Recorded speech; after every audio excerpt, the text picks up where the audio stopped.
Oh my gosh. Hi, Larplet, and Chris, and Tide, and Fraggy. Fraggy is present, even though she's not on the other list right now. Munu and Echo, and also Munu's bot presence. We love Siribot checking in and not putting points into Monisol. How dare you, Siribot? After all we've been through together. Siribot's the most powerful of us all. I mean, pretty close. It should be able to put points into Monibot. I would hope. Monibot, no, Monibot. Monibot, sorry. And Beardless and Echo. I'm rolling with the bot. Dotato. Dun, dun, dun. Oh, Monibot. I love Monibot. It's got like one red eye, and it's like Terminator theme music plays. Oh, it's totally Terminator theme music. Yeah. Oh, that sounds like someone's doing that art for us, right? When do we get to see Monibot art? Yes. That'll be the future when Ranmar was polymorphed permanently into a worm, and Monisol was cyborg, and Ashdale goes on her adventures with her two sidekicks. That's the alternative universe. We could talk about that story tonight too. You know what? I'll take that over being eaten by Monibot. That's red worm. Why?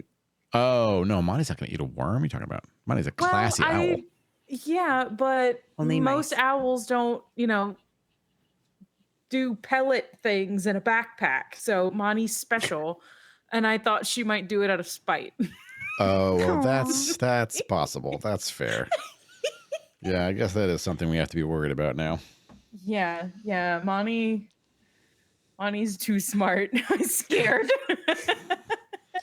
Oh, she's gonna be. I would like Monty to show her love a little differently, in a less bodily leaving way.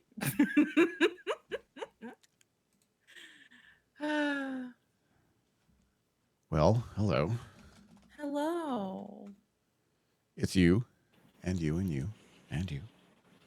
So everybody. And me. I thought we would. I thought we'd do this on Sunday, but it didn't pan out on Sunday. And here we are now. We'll do it now. Dun dun dun. Here we are.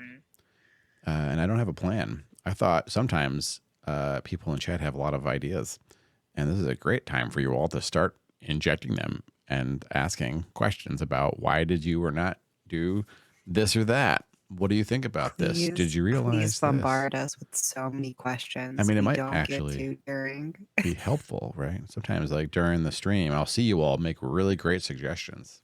For instance, when Beardless suggested months ago that Ashdale might be a paladin. I'm so torn about going back and watching chat with the stream because I don't want to accidentally see something that'll alter what I actually think is going on. Like I'll rewatch the stuff on YouTube sometimes, but I don't know if I want to see chat. Yeah, that's fair. Like I go back and forth with it. I like watching chat because like I'm coming up with wild ideas in my own noggin, and I like to think like as like the party is getting ready to sleep, Ranmar's like, but wait. What if it was that? So like I mooch off of chat's ideas and pretend they're Ranmar's. But that's my slight fear. I'm like, I don't want to mooch off of chat. I want to have my own ideas. Because if I start looking at chat's ideas, I'm gonna go with it and be like, oh shit, that makes sense. Yeah, I'll go with that. I mean, you could always, ask the person that you're mooching the idea off of, like, hey, can I mooch? I liked the words your noggin made. Can I borrow them? Chris says this is like a writer's strike filler episode. This is not a joke. I did actually think about and read up on what that meant and how that impacts us. The answer is it does not impact us because, it's going to shock and alarm you all to learn that in spite of my production quality, Thades Hammer is not a union gig for union actors. And I do not have union actors trying to get jobs here. If I did, then I would probably start respecting union requirements. I think we're the biggest risk of Quinn becoming part of SAG-AFTRA, I guess, followed by Fraggy, and then I guess, I don't know, Ranmar, you have a serious science job, and I am currently unemployed, so I think I'm technically a little bit more at risk than you are of joining the Actors Guild all of a sudden, but probably it's moot. The difference is moot. So yes, this is not a filler episode unless someone from Critical Role says, my God, I think you're fucking awesome. Can I hang out with you? In which case, it's still not a union job. We're fine. We're fine. Valid. We're chilling. Yeah. I should hope. Galaxies asks, players, what are your next moves for Hollice and what are you torn between? I also want to know. Oh, God. Okay. You have a to-do list, right? Chili dog is actually, I do but- have a to-do list. But like what order? I'm torn between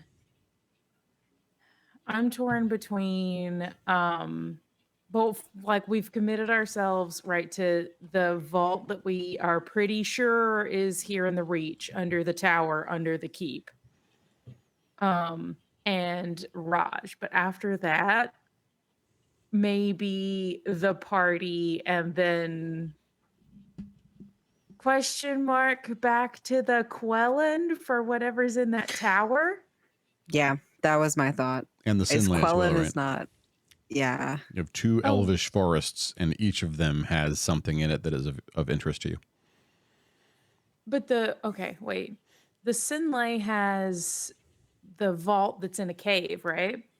Correct. And the guarded cave that you're going to have to, well, you don't have to access diplomatically. You might be able to figure out a way to like con your way in there. Echo, I swear. I wouldn't recommend it, but also like you all have your own ideas. I can't control you.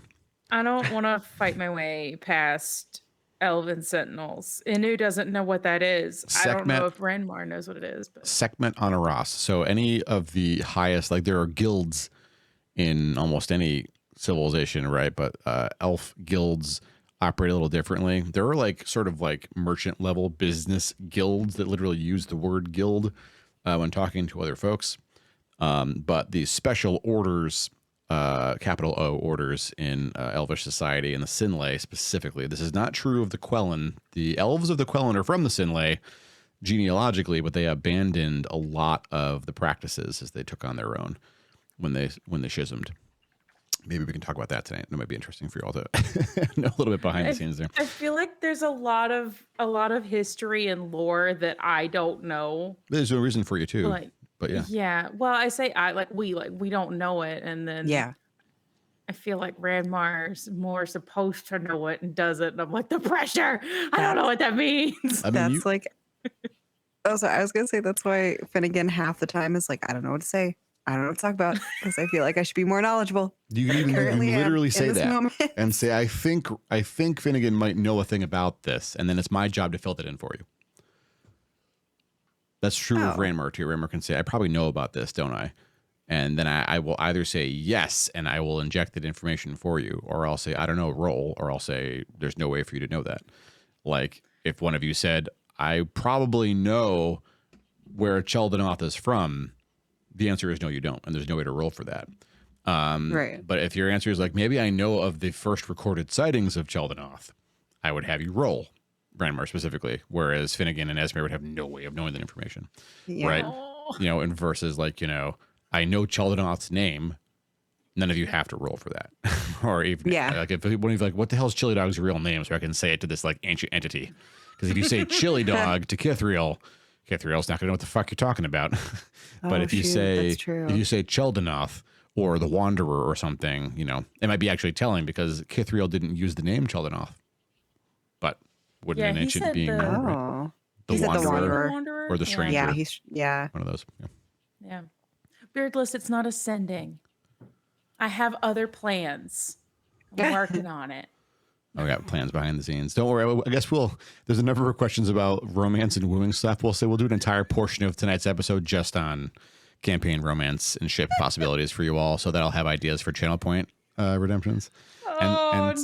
And since Fraggy's ability to protest is a bit constrained right now, we'll no, talk you all can't about. do that to her. Oh, poor Fraggy. She's down and out. Give it to her. I'm going to get in big trouble about that. Thades, when is the last time you did the Hollice campaign? Chris asks. So I ran it for some friends of mine. I guess, I mean, before the pandemic and a little bit, we revisited it a little bit just after like the lockdown started getting softer, and we were still like constantly checking with each other and testing and stuff, and the risk was still pretty low. We met outside and stuff. But then that as campaigns can do, it kind of fizzled. Just the ability to schedule folks became not possible, and so we just kind of like I put it on indefinite hiatus, and then that usually is the end of a campaign. So unfortunately, they actually got pretty far. I've already said the phrase "Valley of Kings" in general in the timeline. That's like 75%, or 60%, depending on how we're measuring it.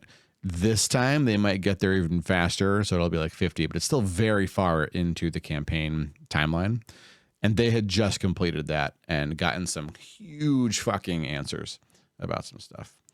And I was really excited. Reaching the valley was the Valley of Kings? The Valley of Kings, which Raymore has no idea what the fuck that is.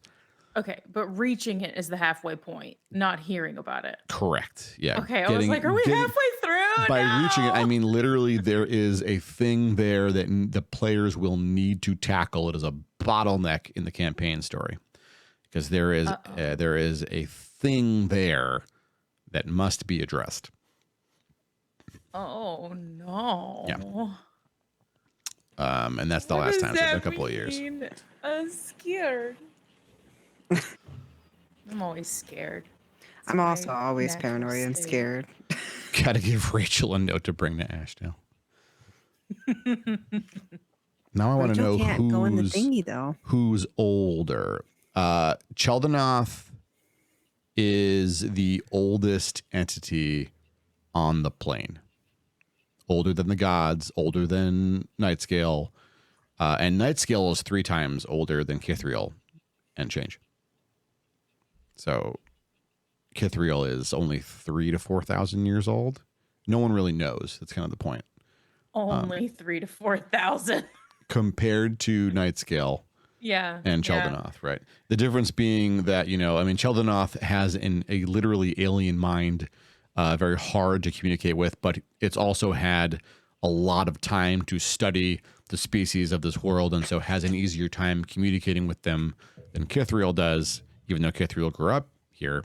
Kithriel is like, elves are not really of this plane, and they don't adapt as well as Chel'danoth's species does to that kind of thing. Whereas Nightscale dragons are native to this world, and so they have a very easy time. They age with more grace mentally, as it were. Yeah. Twitch is doing that thing where it doesn't give me it doesn't give me channel points while I'm in guest star. I have to open that's frustrating. Another thing. So I'm like, I'm watching, my fragments are not increasing, and they should have by now. Kithanoth. Okay. Fragile Sewer, I can see you're saying things, but your messages are coming through here. I'll have to watch playback after to get what those are. So that's weird. I don't know what's happening. So it's a bug or something. Why are you so mean? Poor Fragile. It won't be Tutankhamun they dig up. They're going to wish it was. They may. Oh, Lord. I don't want to think about it. Correct. Oh, yeah. no. If you do one contribution in the night, it doesn't show the second one usually. Like it'll pop up on screen sometimes. Like the alert will trigger. Like that'll proc, but like the chat pop up won't come up most of the time. Only the first time in the night. Yeah. Not so common. Oh God. 2250s got you. Yeah, it doesn't always show it when you're doing Multiples. Points like as you earn them, unfortunately. I wish it did. But also, like, you don't want to get spammed either. Because I was spamming every time I had more than 100 points. Donate. Yeah. I mean, I'm counting on you all doing it because, like, my bot doesn't count that my bot's in chat when it's just in the viewer list as a bot. Like, it doesn't gain channel points, which is really annoying. And so I would think Thetis Anvil would be rubbing elbows with Quinn and Lost, but in reality, the bot has like 3,000 channel points. Yeah. What? Yeah, right? What? I was like, what the fuck, Thetis Anvil? Yeah, that's not... You're sitting on. That's a good idea, though. I should open up wait, it's like a screen to lurk with my own Yeah, bot, Yuki. so it's actually there. That's a Yeah. good point. Episode 16, hell yeah. Yuki's been DMing me about their Okay. adventure catching up on stuff, which has been kind of a fun revisit for me to do that. I don't remember what happened in episode 16. Well, we Should I should go like look? I was thinking one of the things we might do tonight is just kind of like look over the YouTube playlist and like revisit all of the episode titles and see if we remember what the actual fuck was happening. That's a good idea.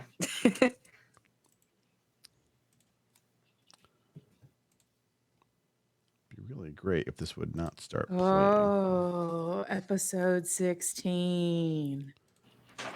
Yeah. Wait, what was that? Wait, I have to go back to my So, book.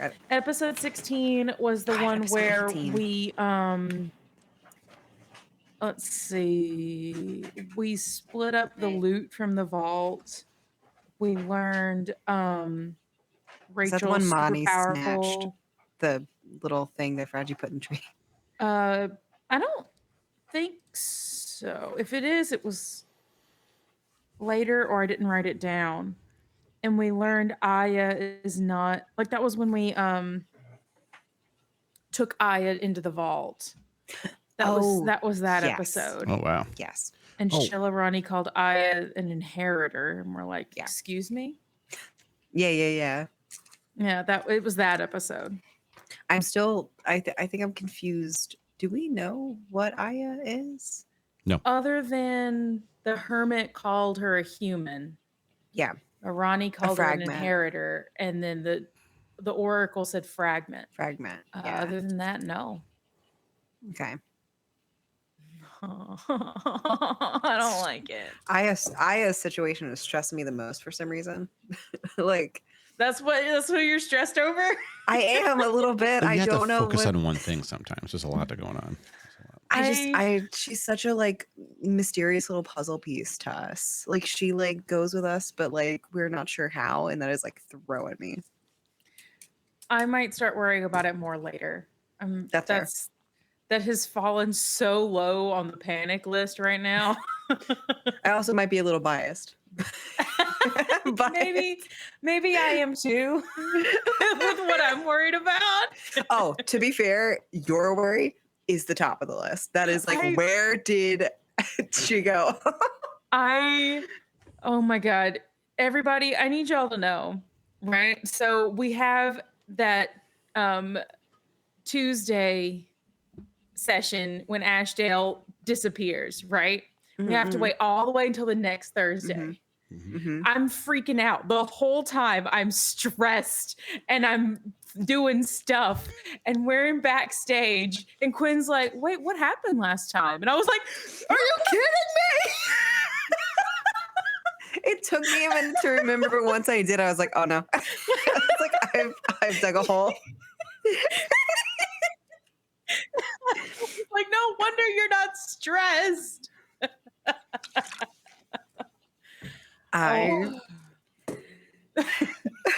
I think all of it is a stress. There's like happiness and good and wonderful moments all in between, but the whole thing of it is a stress. Yeah. Chris, I've been wondering that too. I also I hope wonder that. not. Like, I mean, in some ways, Gil Triana is one of the shotguns over the fireplace in the first act. Like someone has to get shot, right? That's like when you set the story up like that. So she has to come up somehow. But because it's Dungeons and Dragons and not a novel, right? If it was a novel or a TV show, she'd literally have to like walk into Hollice after like sending goons and then come herself, and they'd have to fight her. Yeah. That might happen, but it's Dungeons and Dragons, which means there's a lot of other ways that the party could resolve that or redirect it. There were also, I also rolled dice to make things interesting for me. And so like it was possible that Gil Triana could have been killed during the orc invasion. That's what I was thinking. And so that's the what I thing. was waiting It for. literally, and I'm not going to answer whether or not she was because y'all don't know. Yeah. You have no idea of knowing if she's still alive. But I like that you're thinking about that, Chris. Echo says, didn't the hermit say there was someone trying to gain power to become a goddess? Absolutely. And she wound up getting fragmented and splittered. Yes, that is what the hermit said about the former goddess of nature, Alona. Alona, Yes. that was her name. And Alona. it's something that starts with an M now. Mileki is the goddess of nature that you all would be familiar with. Even Finnegan would know that name because you can't live in the world without knowing the pantheon. Right. So Ilona was the goddess of nature. Elona was the goddess of nature. Correct. Did I say it wrong? No, Ilona. don't worry about it. Yeah. And then my understanding was the shill did their fucky wucky stuff and mortally wounded her. And the elves were like, or at least a faction of the elves were like, hey, forget her. Here's Maleki. And the shill were like, okay. I mean, that's Yeah. a bit short, selling short everyone involved in the math, but that is ultimately what it reduces to. Yeah. I mean, I boiled it way down because I don't have those notes in front of me. Who which one was the previous one? Ilona? Elona. Correct. Yeah. Is- Ehlonna. If it helps, Elona is the goddess of nature from, I want to say it's Greyhawk. It's the original third edition, 3.5, 3.5 edition D&D god set in the core rules. And Mileki is the goddess of nature, or the main goddess of nature from Forgotten Realms, Faerun, which was the most popular setting in second and third edition. And I think at least at first, fifth edition was like kind of like de facto set in the Forgotten Realms. But I can't remember now what the default pantheon is in fifth ed. Echo, I like where your head's at, Echo. Drow do not exist in my world. That's just a literal author's note. I do not include Drow or Zwerfneblin or Dweger. They are not real.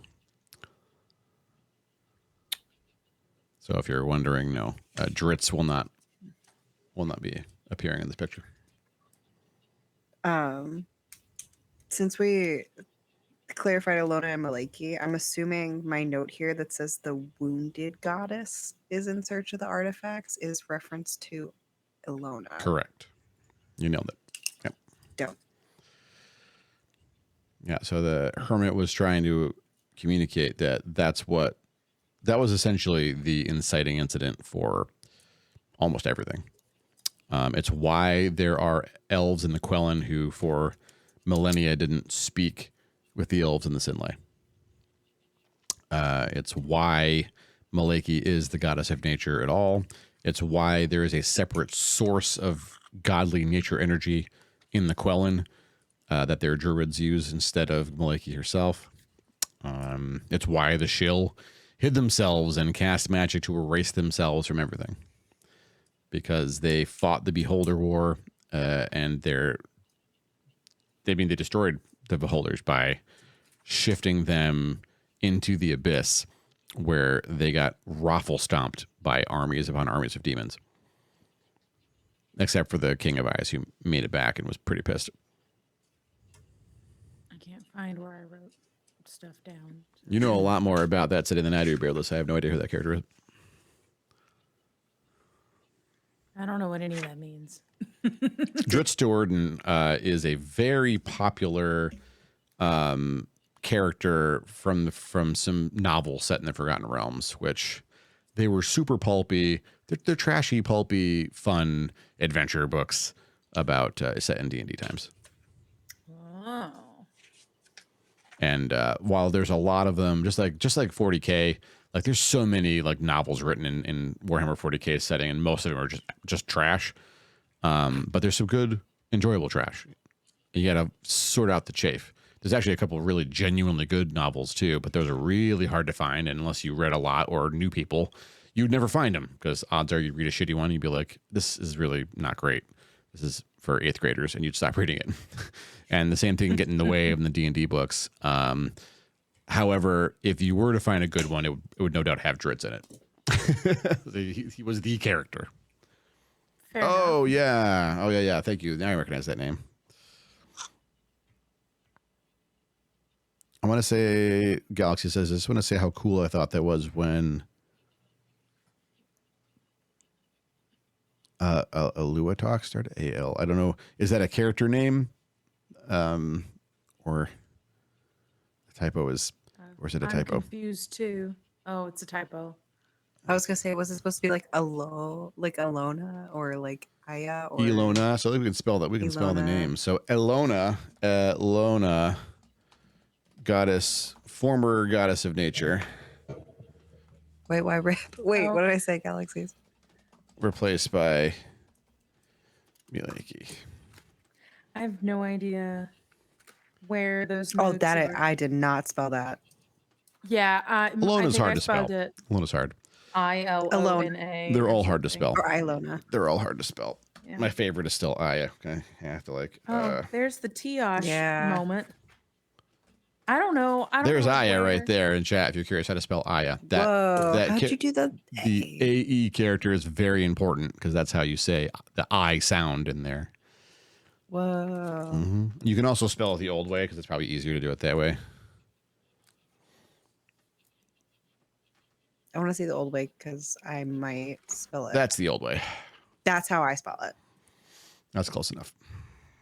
Maybe one day I will remember to change how it's spelled. If you ask me, I probably get it right, but I spell it AYA because it's faster. I'm sorry. Don't worry about it. Just, I mean, as long as it's a note that's valuable to you and you remember it and you say that you pronounce it in a way that I recognize it, you're good. That's all that matters in the end. Yep. Yeah, I know what it means. Yeah. To get the combined AE, you have to have. So I have my keyboard. I have two keyboards set up, basically not literally two keyboards, but in Windows, if I hit Control and Shift on the left side of my keyboard at the same time, it changes to international keyboard from US. And if it's an international mode, I can hit like the apostrophe and then the letter A, and it'll put the apostrophe over the letter A, like it merges them together for me. And so I can use that to do a lot of the, if it uses mostly our alphabet, I can nail most of the words in it. I can also do like like that letter and that letter. That's and which are different, but those are different THs, right? And there are words in the document that have those different on the map. You can see them used on the map a lot, like Hyther. The mountains are the Hyther, the heights. That's literally Hyther is Viking for heights. That's where it came from. It's like I just got really excited about Viking words and letters and use them because a lot of my names were actually accidentally close, and so I just kind of like when I made the map anew, I went nuts with that. I also added Sid Grey and Lassock Grey from another map entirely because there were some cool countries that never came up. Like the players never fucking went there in that campaign I ran. And I was like, why? I love these places, and I'm like, well, you know what? I'm going to run Hollice again, and I don't know what's next to Ursul. So how about I just drop Sid Grey and Lassock Grey up there and like change the entire face of my planet? And that's what I did. Because why not? Yeah, I am the everything. I am they above all. Right? They'll talk about them very rarely. In fact, this is a little fun behind the scenes. The Snow Witch is a new addition to the campaign because I thought it'd be really fun. And no one's going to pick up on this, so I'm just going to mention it so you can, as viewers and players, but not characters, can kind of get this. The Snow Witch has awareness of all of the timelines. And so the things she was showing and drawing you, they might be. They're things that were either possible or literally happened in the other timelines, but are they possible in your timeline? Have they happened in their timeline? You don't know or haven't seen them yet. Or maybe you'll never see them. And so some of the things that she showed you drawings of that you hadn't seen yet might not come up. But I thought it'd be really fun if she like had a conscious awareness of what would a character do if she knew what had happened the other times I ran the campaign. What would she be like? And that's where she came from. I think that is super fun, and I really like that of that character. Thank you. I'm scared more than I was, I think. Why? But I I need to go back because I haven't quite made it to the end of the episode when I have something to write with. So I've listened to it twice, but I need to like write stuff. But by that point, I wrote on this whole sheet of paper, the only thing I wrote was big chats between Finn and Snow Witch. Oh, yeah. The previous page has like Ashdale stuff all over it. And the other page, the next page is just big chats. I was just I was fried. There was no more thinking at that point.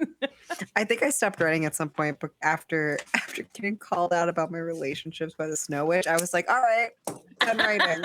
You did get big spicy. It was great. I did get big spicy. It was towards the end. My brain was having a time, and I was like, I don't have the range to not be spicy. Roast. Roasty. We're so close to this challenge, y'all. So close. We need less than 2,000 points. I'm on a tiny rabbit hole in the background. Beardless commented that the AE combined thing is called you spelled it as Ash. Maybe you think it's pronounced Ash, but it's not. AE merged together is pronounced I, and it was used literally as the I am this. They used that letter instead of the letter I, and it was part of it means ash tree was originally the ice tree, which is really interesting to me that we've changed the pronunciation of that as the letters have split apart and language has evolved. Very fascinating to me. Can we do some fraud and do a prediction that the answers are I want points? Oh, I was thinking about doing that on a Friday.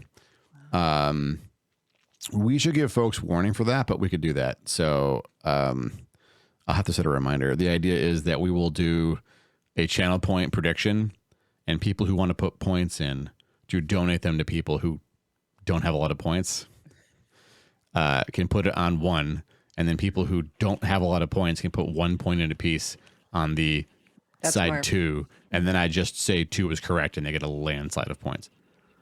I think Can't you give points without doing that? I can, but I can't do it through the Twitch interface. I have to do it manually, but I could. Oh, I got you. I could. I can literally conjure points into the ether, but I think it's more fun if you all work together. So that lowers like the pressure of I've got to make sure I be there. Like if someone's like running an errand or like they've just got life stuff happening, like or if they're new and they want to feel involved. That's true too. Yeah. Hybrid. Hello. I'm gonna look it up. I might be Cause miss. inflation. Oh, yeah.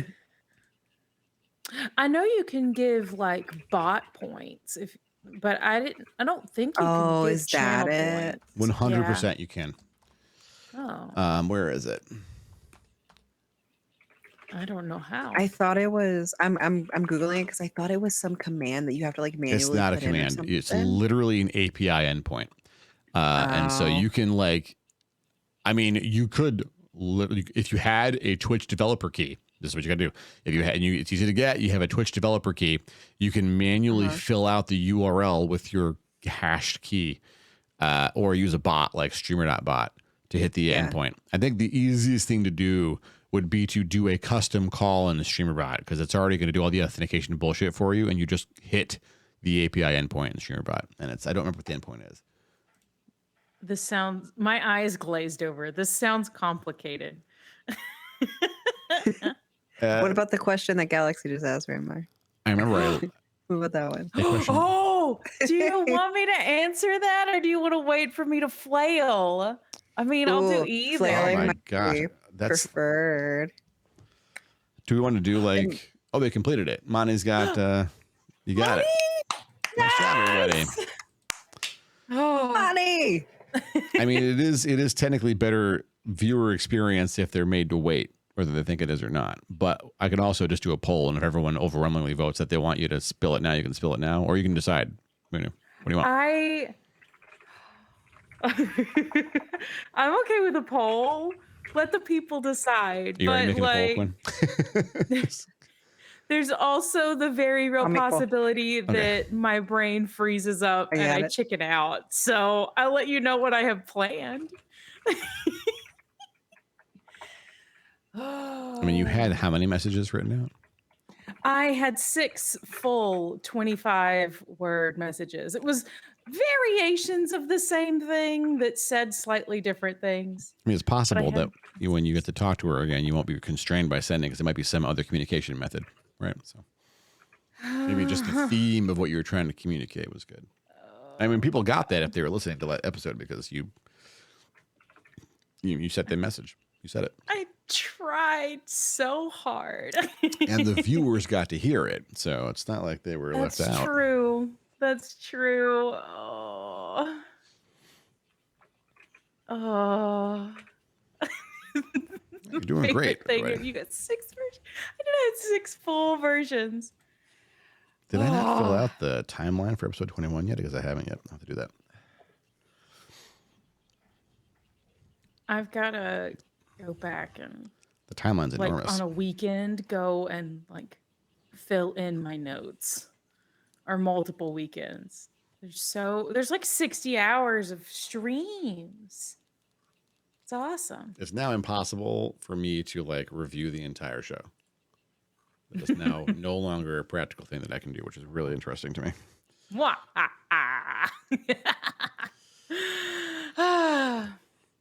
yeah, I'm curious, will Monty's communication improve, or will it just be telepathic versions of no legs more than 5? It's just going to be Big. normal Monty. Like, why would I take Monty's communication styling away? That's like part of her joy. I love the way Monty communicates. It's great. Yeah. Fraggy, thank you, Fraggy, for It's less than For your 60 hours if understanding. you listen at double speed. Larplet, have you been double speed mainlining the campaign? That's so smart. Are you okay, Larplet? Echo, I will Echo also watches it. I don't double remember speed if, it. I don't remember if Echo watches it in half 1.5 or 2, but he said he speeds it up too when he's catching up.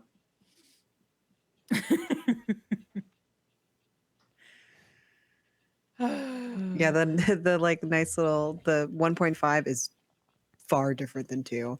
2 too fast. 1.5 just right.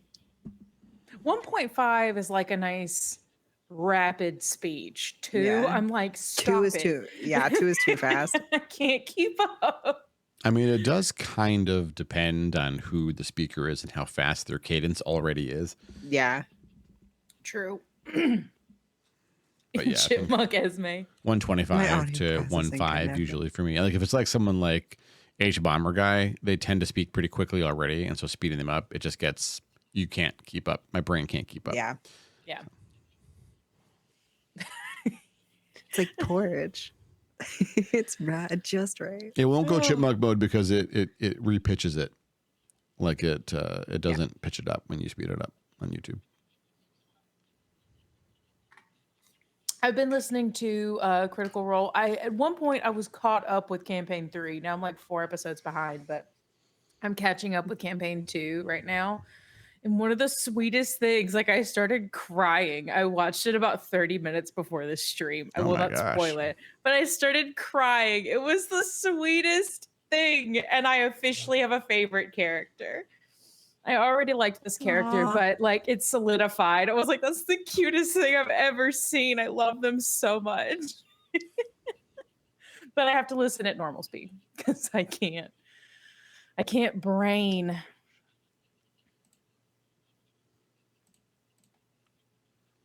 Did I not add the recent episode to the playlist? How dare I? Oh, So sorry, everybody. I'm looking at it like it's not in the playlist. What happened? I don't know. There we go. Now it's on the playlist. I don't understand why YouTube keeps recommending my own VODs to me. That's fascinating to me. Yeah. Like every That's time fascinating. it's like, hey, you might like Inushik. And I'm like, no shit. Do you ever think because I am that person, I might like that content just a I little bit? kind of like me. Yes. I kind of like me a little bit, yeah. And it's not like I have 2 accounts. I have the one account. My That's even account is weirder. logged in and is recommending my account. That is, I didn't know. That's it could do even that. I wilder. didn't know it could do It's that. it started a couple of months ago, maybe, and it just keeps recommending. After about 2 days, it's like, hey, you should check out Inushik. It's a nerd Maybe- you might like. And I'm Maybe like, it's telling you that you should review your content. Like it's like, hey, review the Watch like this. maybe it's Watch hinting this. something. go and critique your own stuff. Do it. Am I sure I'm not logged in with Moonabot? Moonabot doesn't have a YouTube. I only have one YouTube account, and it's like 15 years old. It's my baby. I'm never getting rid of this YouTube account. You had a LARP moment that was like that at your last event, Fraggy. Oh no.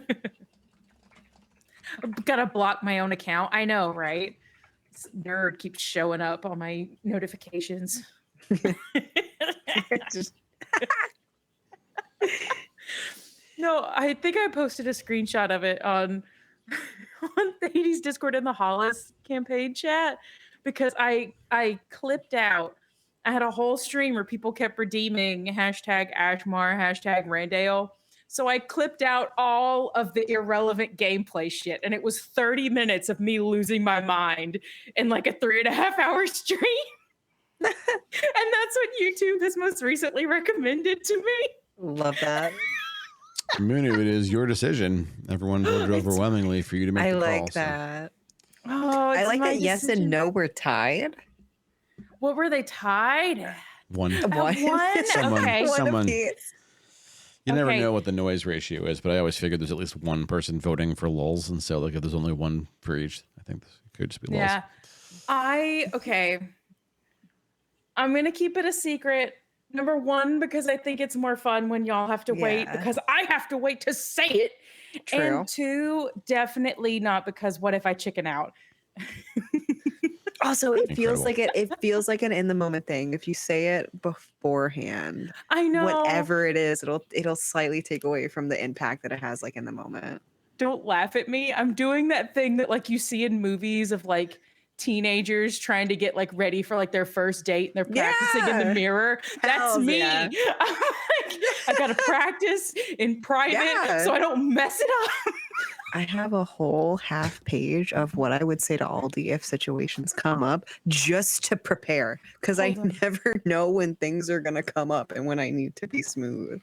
Where's my Do you have an I have Ashdale a- page? I have an Ashdale page. Woo! I gotta find it. There's let's like a go. here it is. Hey, that's how romance works, people. You have to have your Things to pages in say to order. Ashdale. And I've Oh, been yeah. doodling elsewhere, but I got little hearts on it. Yay! All right, I guess this is the romance portion of the stream. Friends. Oh, no. Who's shipping who in chat? Who are your favorite ships? I've heard someone suggest Shilarani and Rachel, which was cute. I've never heard that That's before my favorite. in all the timelines I've run. That's interesting. They deserve thought- they deserve to be happy. I thought, I'm gonna be honest, that blows my mind a little bit because they seem like the obvious like couple. Like they seem like the perfect, like same little energy of like cuteness. I know, right? I don't know how to explain. They just feel like they're a couple.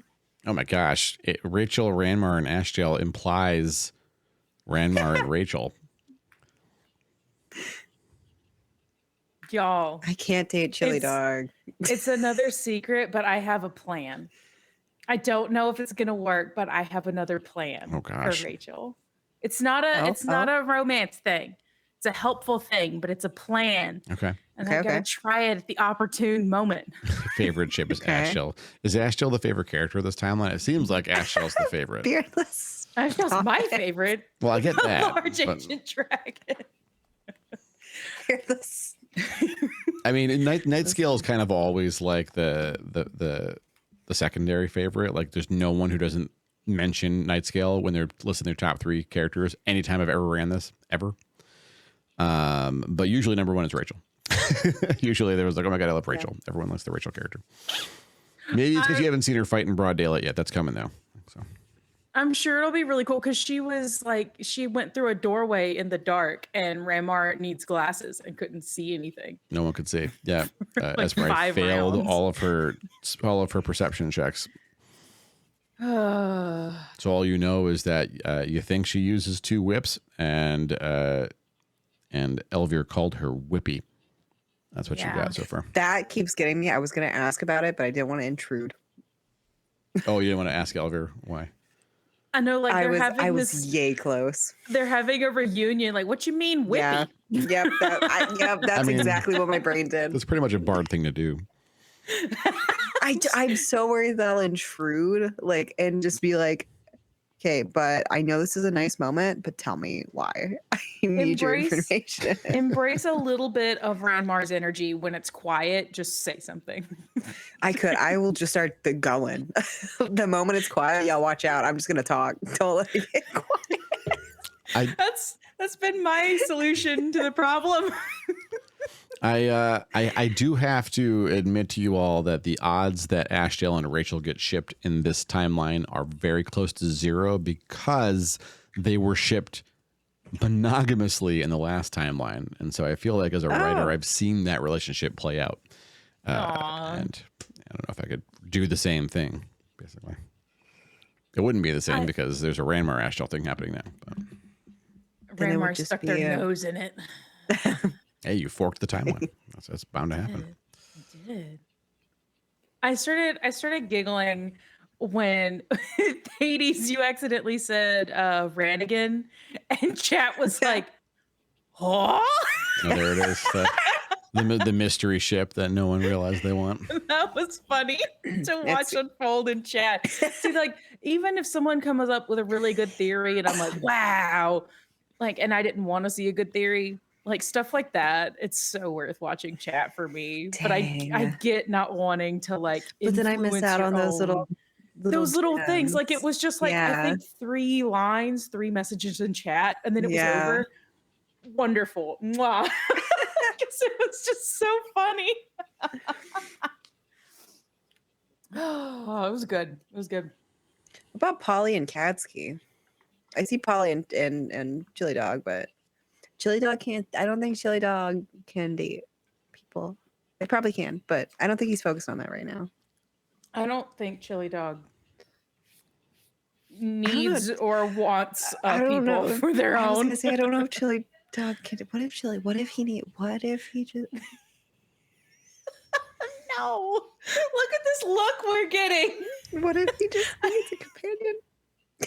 No, we're supposed to fear Chili Dog. Why? He's misunderstood. All of those things can be true. Sheldon is 100% misunderstood because none of the NPCs and certainly none of the players have even come close to guessing what Sheldon wants. So yes, misunderstood. 2, scary. You should be scared of him. He's older than everyone on the planet. The gods are a little bit afraid of him.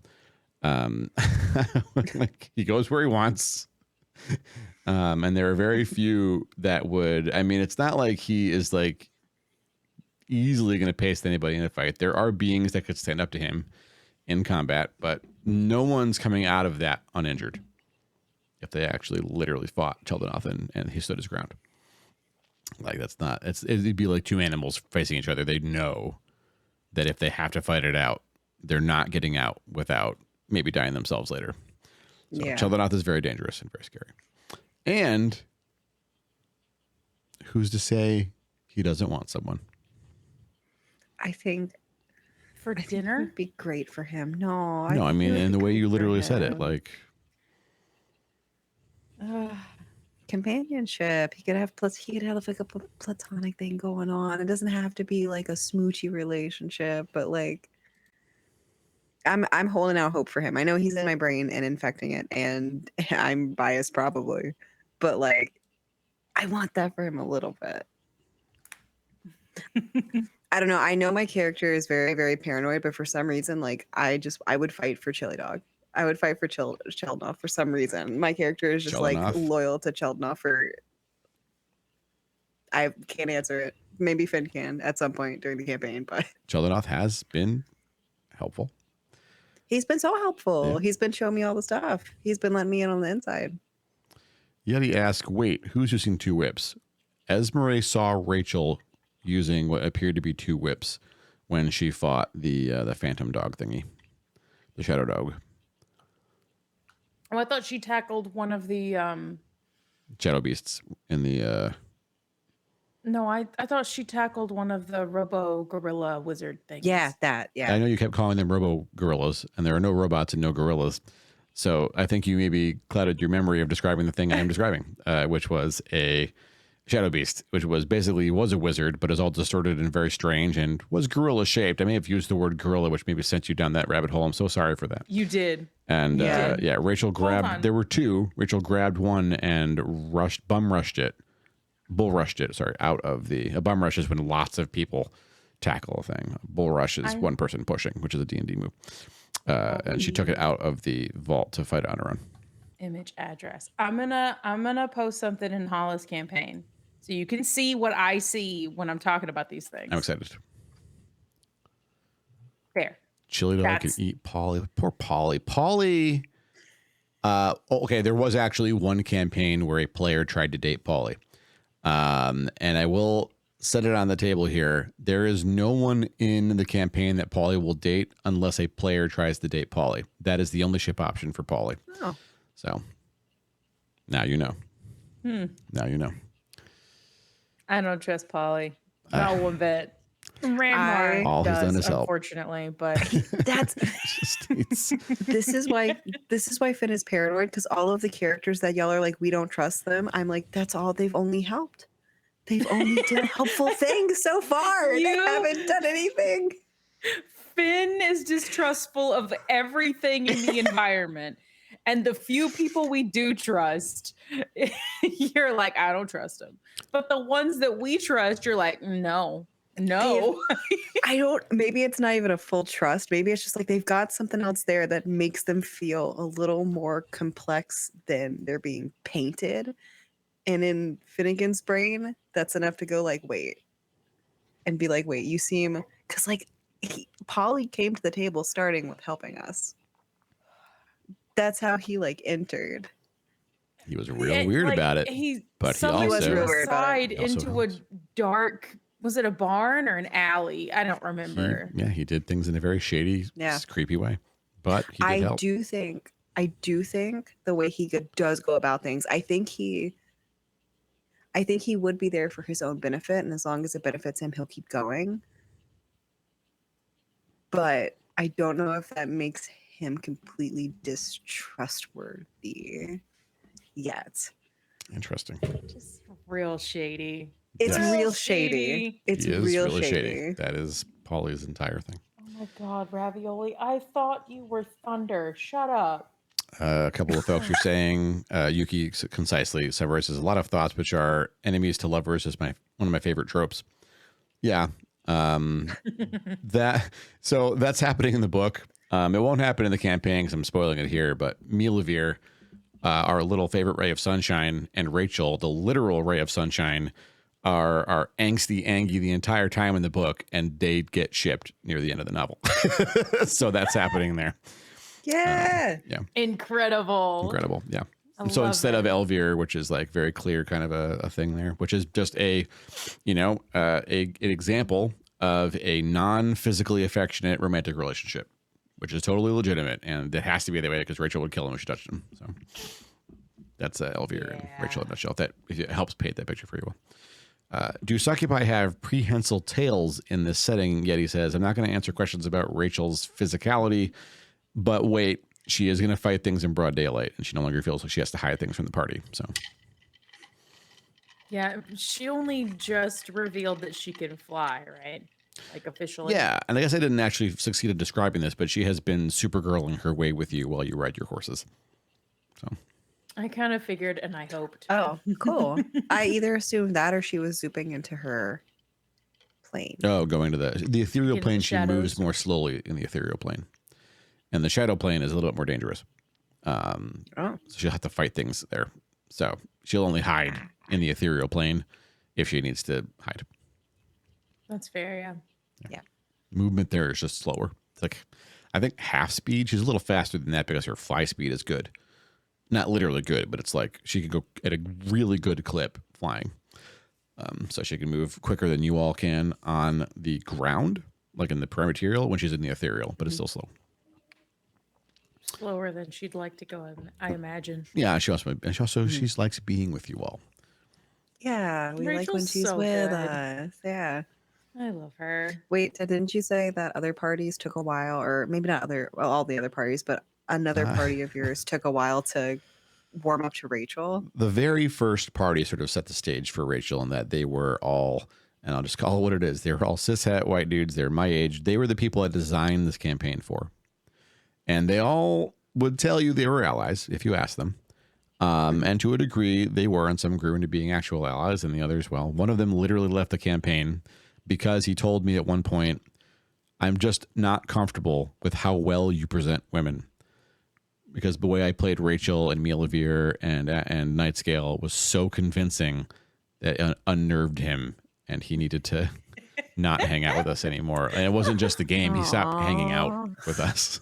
Oh no! Yeah. You've told that he dropped out of the game. Yeah, he dropped out of my game and my life. Yeah, it was. No. I mean, I emailed him to talk to him about it, and it was just like he was trying not to tell me directly. He didn't want to tell me directly.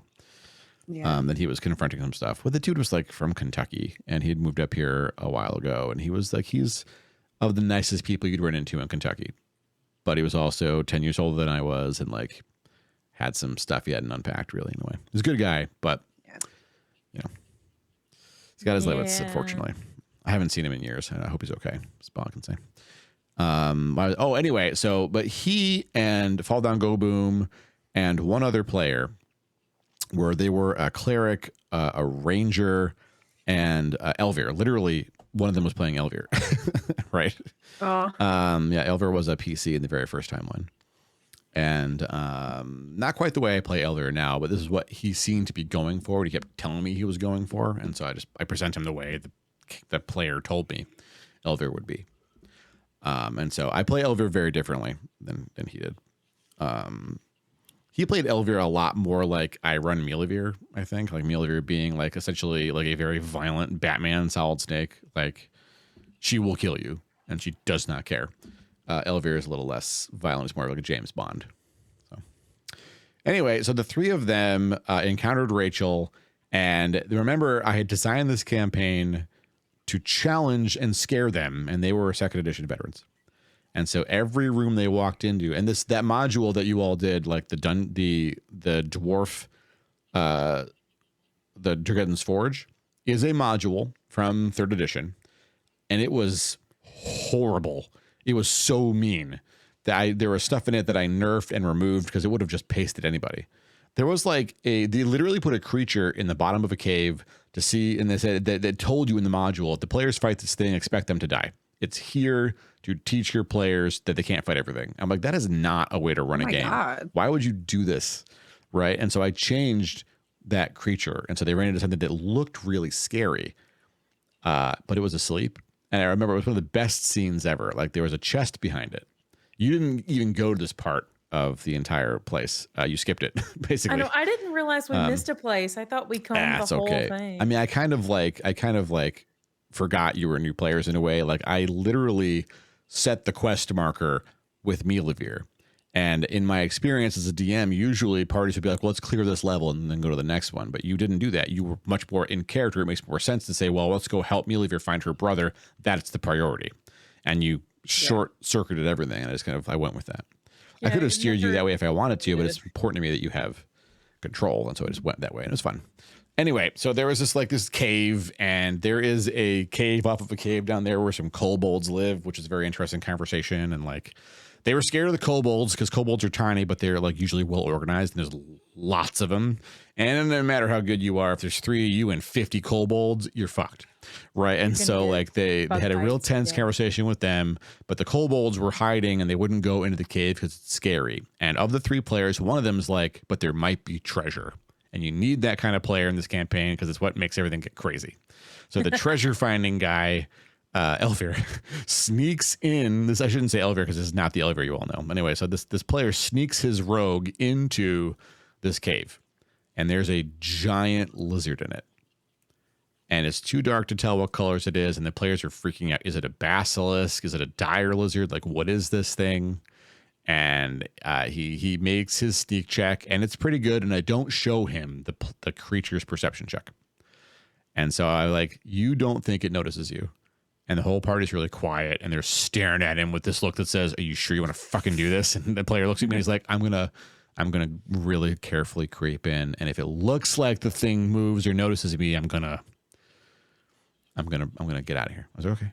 Run. He doesn't notice you. And he's like moving his like token on the board. I drew it out on a little map for him. He like moves closer and closer, and then he gets to the chest.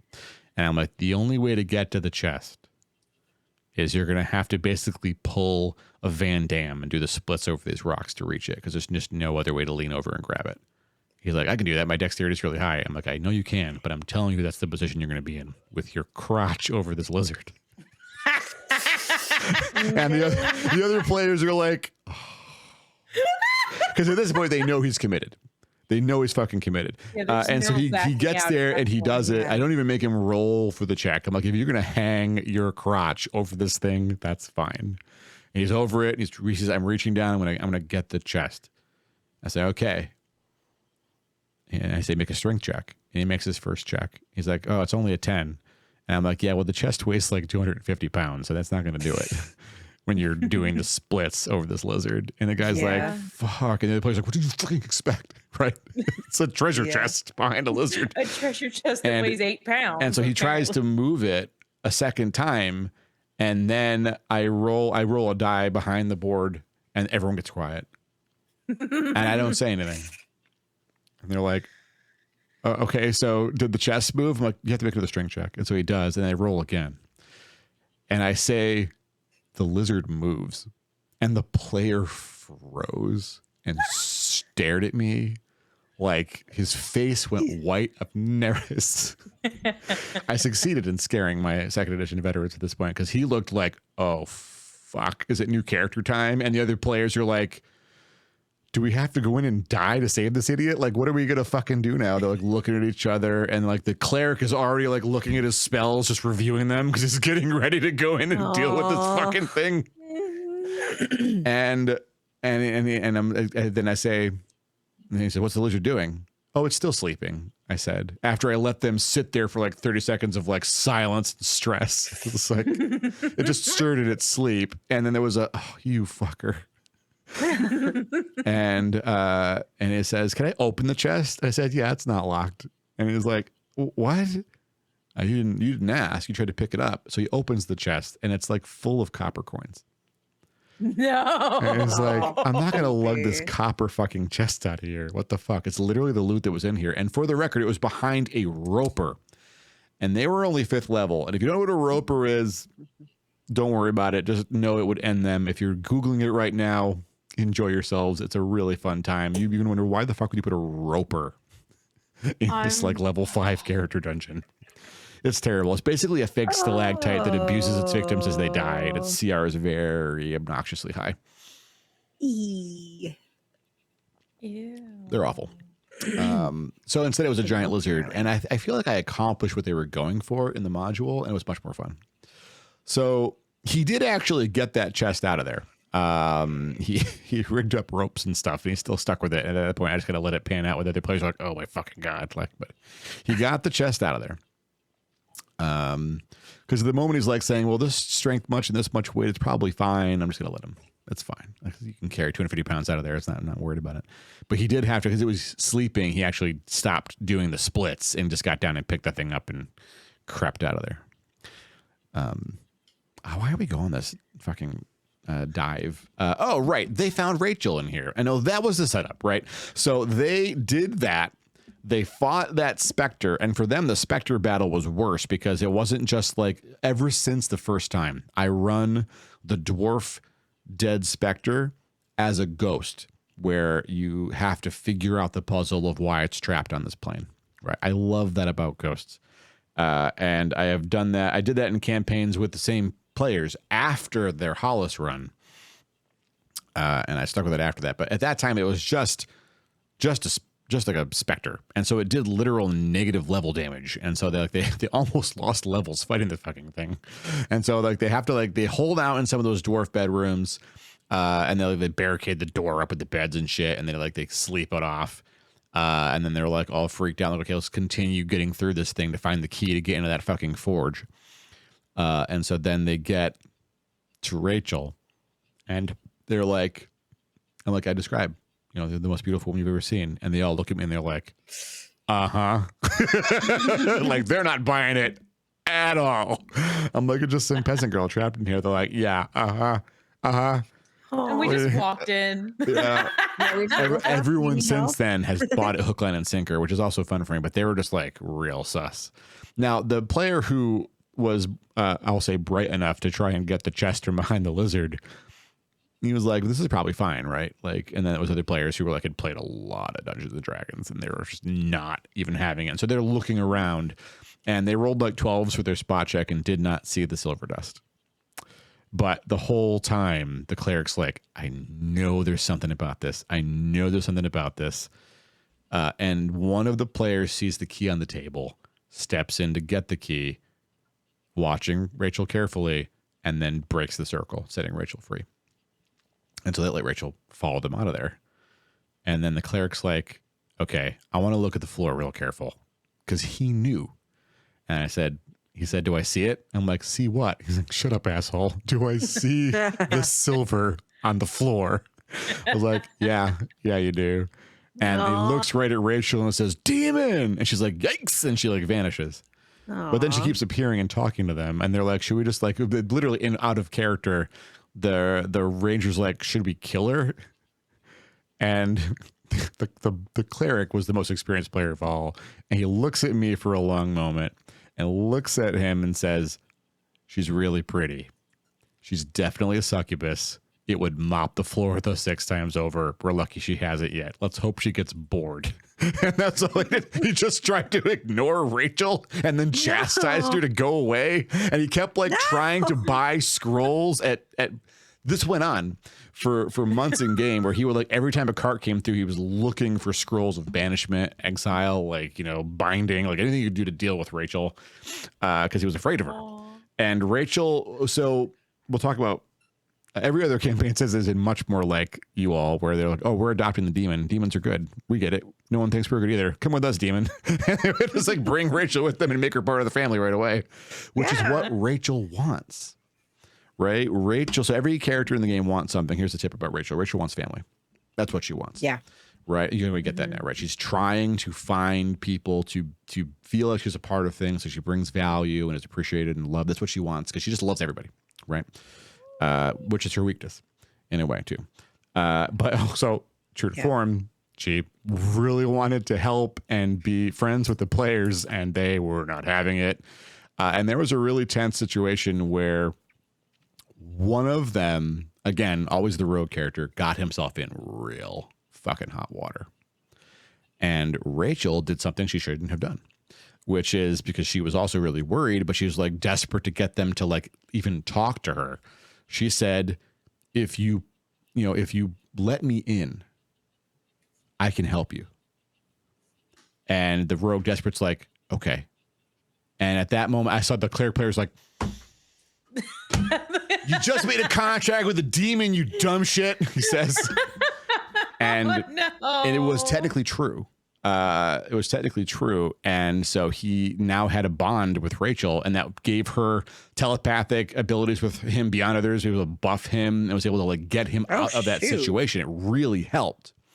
Right. She can't do this anymore. But at the time I was running her very close to the book because she was just a CR9 entity with all these other, level 4 or 5 players who couldn't handle her. And so there was a tense moment where the cleric engaged her and said, I know you want us to trust you. And if you want me to, you need to let him go. And that's going to help me trust you. And she did. She let him go. And then he still didn't trust her. And so she got sad at one point and she left. And then he went looking for her, and it's like, she finally left basically. And he started feeling like he was, there was a little bit of, did we do the right thing? Which was nice. And this is like Miss Fall Down, literally Fall Down Go Boom's wife at the time. They weren't married, but they may as well have been. They lived together forever. And she was disappointed because she was like, what are you doing? Like, I mean, obviously Rachel means the right thing. And he's like, she's a demon. She's literally, succubi are creatures of deception first. They're supposed to trick you and convince you they're good when they're not, which was such a fun setup for Rachel because she really is what she says she is. She means well. She is a good character, and no one would believe it because of her nature. And so it's the best example of, how do I get around what I think you are when I'm convinced you're a thing that you're not? Right.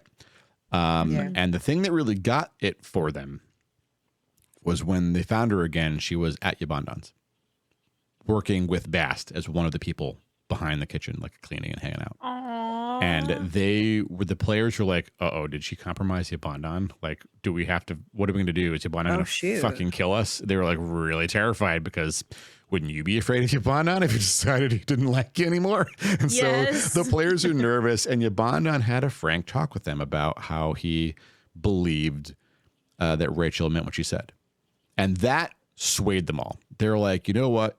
Yabandon's wisdom has to be crazy high because they were aware he was a cleric and he's very old, and they all knew the mechanics that wisdom goes up in years, and they knew I was the guy who had all the rules memorized in 3.0 and the pages they were on. So 100% everyone had a character sheet, and I knew all the stats and stuff.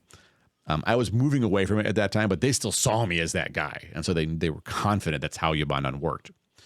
And so that was when they started kind of trusting her. And then they're like, but so how so they trusted her, and she sat down with them and talked to them again. And the players said they apologized to her. They said, we were sorry for not trusting you, which remember, these are 3 white cis guys, right? Yeah. So for them to like have a talk about their feelings and their inability to process them and apologize in character was fucking incredible. And then they said, will you help us? And then they got to see Rachel fight on their behalf, and she's a demon princess, so she's like real badass, right? And so she like was really excited to help them mop things up and stuff, and so that let them they started doing more hard challenges or leaving her at Hollice to defend it, right? But it also took them longer than you all to figure out that her energy depletes over time, just because I think it's more interesting to put that forward sooner than I did later. Anyway, I'm so scared for that. I don't know how quick it's gonna get here, but I'm so scared.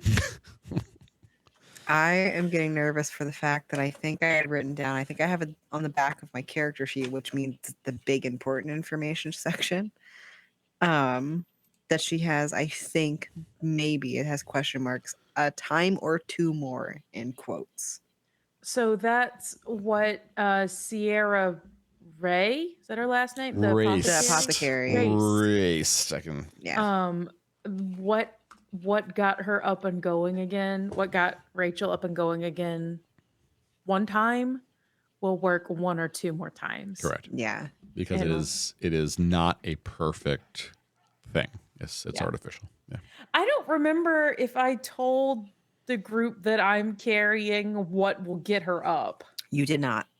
Okay. I think that's one of the only I know I didn't. secrets. No one knows what it was that energized her the one time. I couldn't remember if I told people you had told y'all anyway. I'm carrying the mystery bottle as well. I just have to go back and revisit that episode. I mean, Yuki, you're literally listening to those episodes now, right? It would have been episode.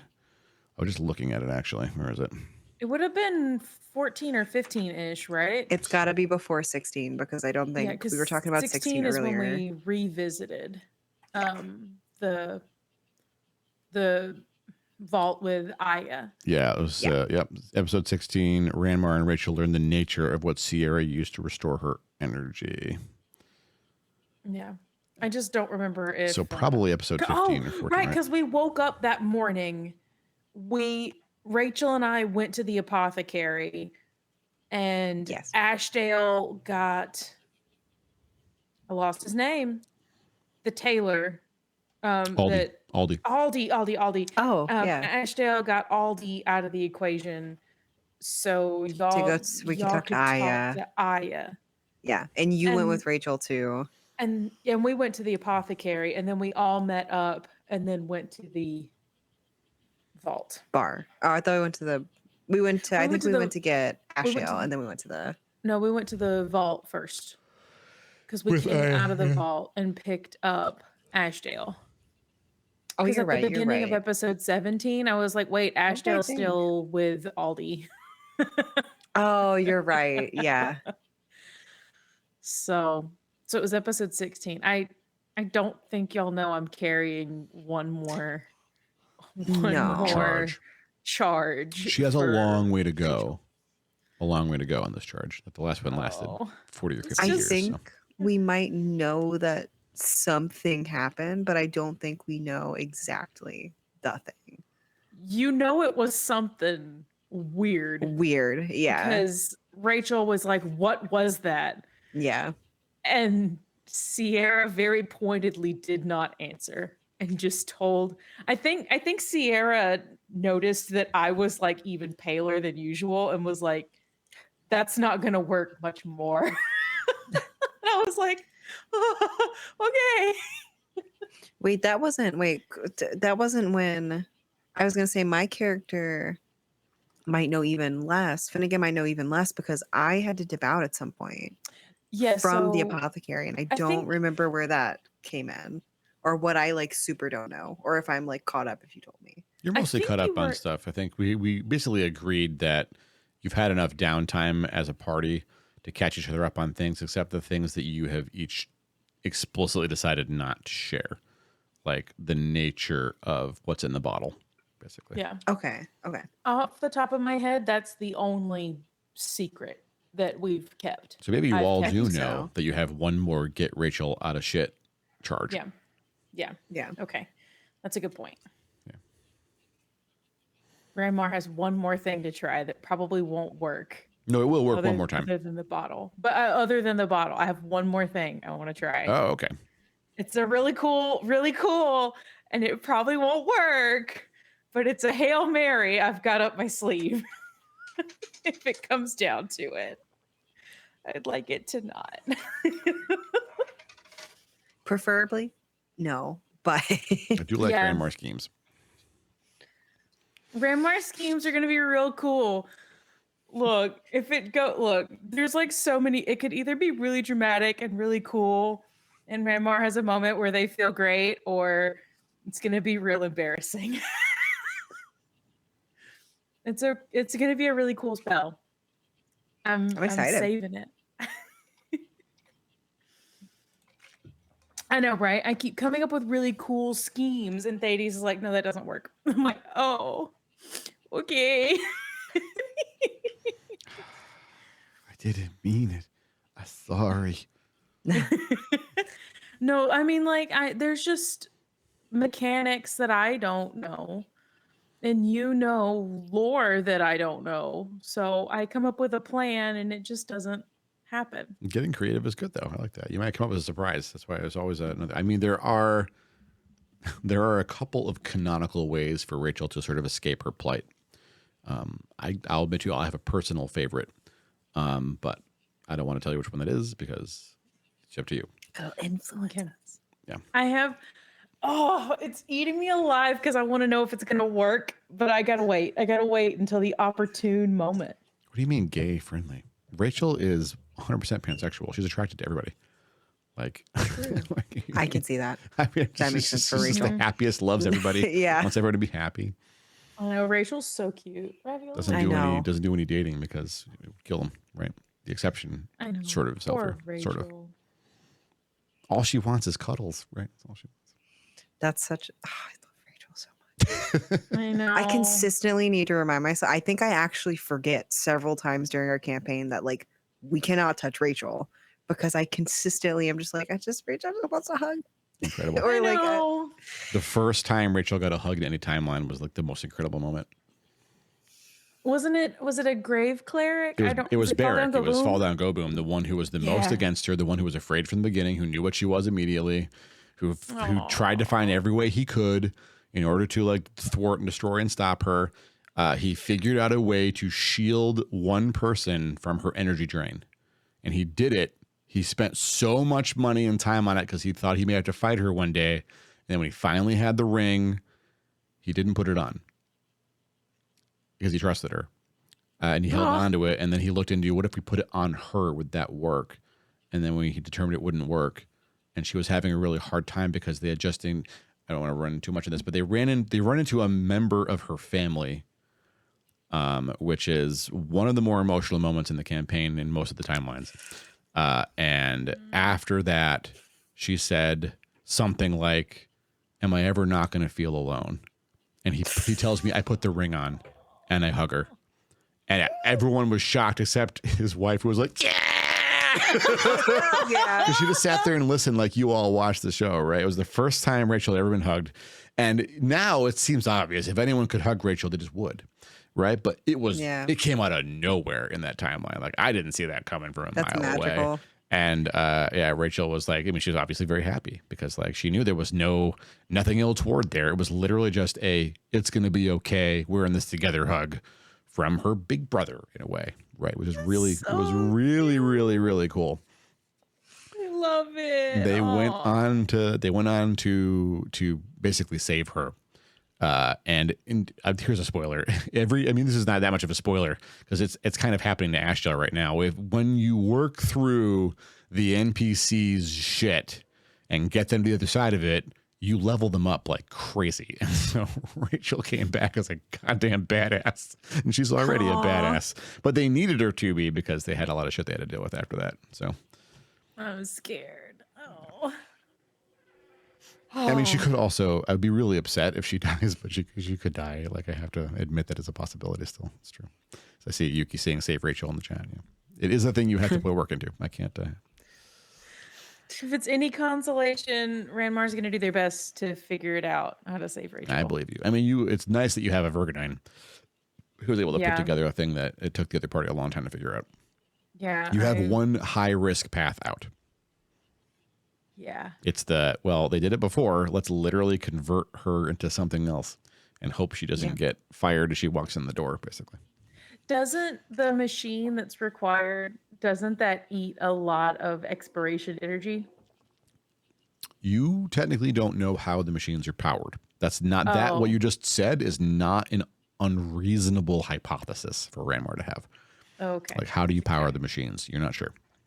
But that's what they use to recharge the Sable artifacts, right? The Sable artifacts are powered up by expiration energy. Okay. All right. Ranmar's going to run with the expiration energy theory and the pretty firm theory that we just wouldn't like that. Neither would Ashdale. We just wouldn't like what?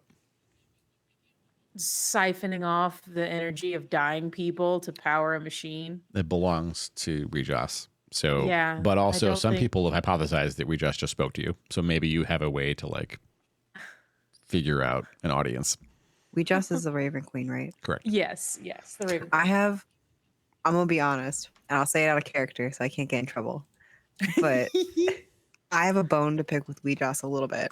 Okay. Because I felt so bad for the Hermit. Because the Hermit's struggle to just want to like help broke my character a little bit. I know, like the Raven Queen's like, you're gonna sit here and you're gonna remember things. And you're gonna help the wardens, and then the wardens get there, and she's like, "Shut the fuck up." Yep, I was so angry that episode. I was trying so hard to not be like, tell her to shut up. I was like, don't tell the Raven Queen shut up. You cannot say that out loud. I feel like Ranmar was thinking it, but like being a cleric, I'm like, Ranmar knows to also shut the hell up, but someone who doesn't have that same respect, tell her to shut up. Can I tell her? I can't tell her to shut up. Customer service ghosts. I know. The customer service ghosts are having a bad time. I mean, Ashdale basically told her to shut the fuck up. Ashdale has lost a lot of respect there. So. Ashdale has a very good reason to have lost a lot of respect. I shouldn't piss off my boss's girlfriend. I mean, you are kind of it is a precarious position you find yourself in. It sure is. Potentially, Ranmar's girlfriend is now at odds with her boss, who is also Ranmar's boss's girlfriend. Wait, hold on. Sorry. Ranmar's boss is girlfriend. I gotta do that. I didn't make this complicated map. Ranmar did. That's not my fault. Boss's girlfriend. Okay, got it. I know, right? Echo? You heard it here first, Echo. I know. I heard that too, and I was like, I must not dwell on it or I'll screech. So people love that. That's what people tell me. They like the screech the best, Ranmar. It's okay. That's pure unbridled Inu right there. I'm just very a loud excited. motherfucker, and I just screech. I'm so excited for when Ashdale comes back. I will be fully stepping away. I will not be talking. Don't look to me. You got this. I will give you all 4 inspiration die if I could. And I will gently just push you. Oh my It god. might be the one time in campaign history where Rachel does not step into the silence and try to cover for you. Oh god.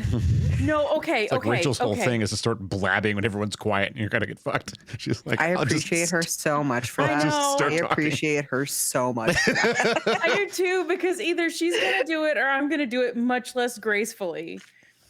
Okay, I like all that she right. does it and gives us like a jumping off point because I'm like, oh wait, I can tell the vibe based on what Rachel starts Yeah. with. It's like it's a vicious cycle. If things get quiet, I start panicking and I don't know what to say, so I Yep. panic more, and I'm like, Yep. oh. That's exactly what I do. Vicious cycle. But I do have a confession / assurance. Okay, Oh, so oh, oh. when Ashdale gets back, Yeah, me Inu, I have a plan and Okay. things to say. Okay. It's very likely I will panic again. But it's not Valid. on purpose. It's legitimately me panicking. And when I panic, I either blabber or I go silent. These are the Okay. two options. I'm not not trying. I need everyone in chat just understand that I feel like we could speak for all 3 of us when we say we're not trying. You're doing great. Why are you not trying? We're just not trying to like. I'm not trying to do bad. I'm not Yeah. not trying. I'm Yeah. trying to do really well. Yes. That. We're trying, but Yes. we're also very awkward and very anxious and Yes. That's and the best trying. part about it. It Just makes it trying. so believable. Echo, thank you very much. That means a lot to me. Thank you. Appreciate you. Echo says, You've done a great job at writing both lovable characters and really creepy characters, and I appreciate you for it. It is a phenomenal campaign. Oh my It's God, thank you. cool. I'm doing my best to make It is the amazing. creepy characters lovable. Some is They're all more lovable. difficult than others. I feel like a certain someone, I will not call them out unless they'd like to call themselves out.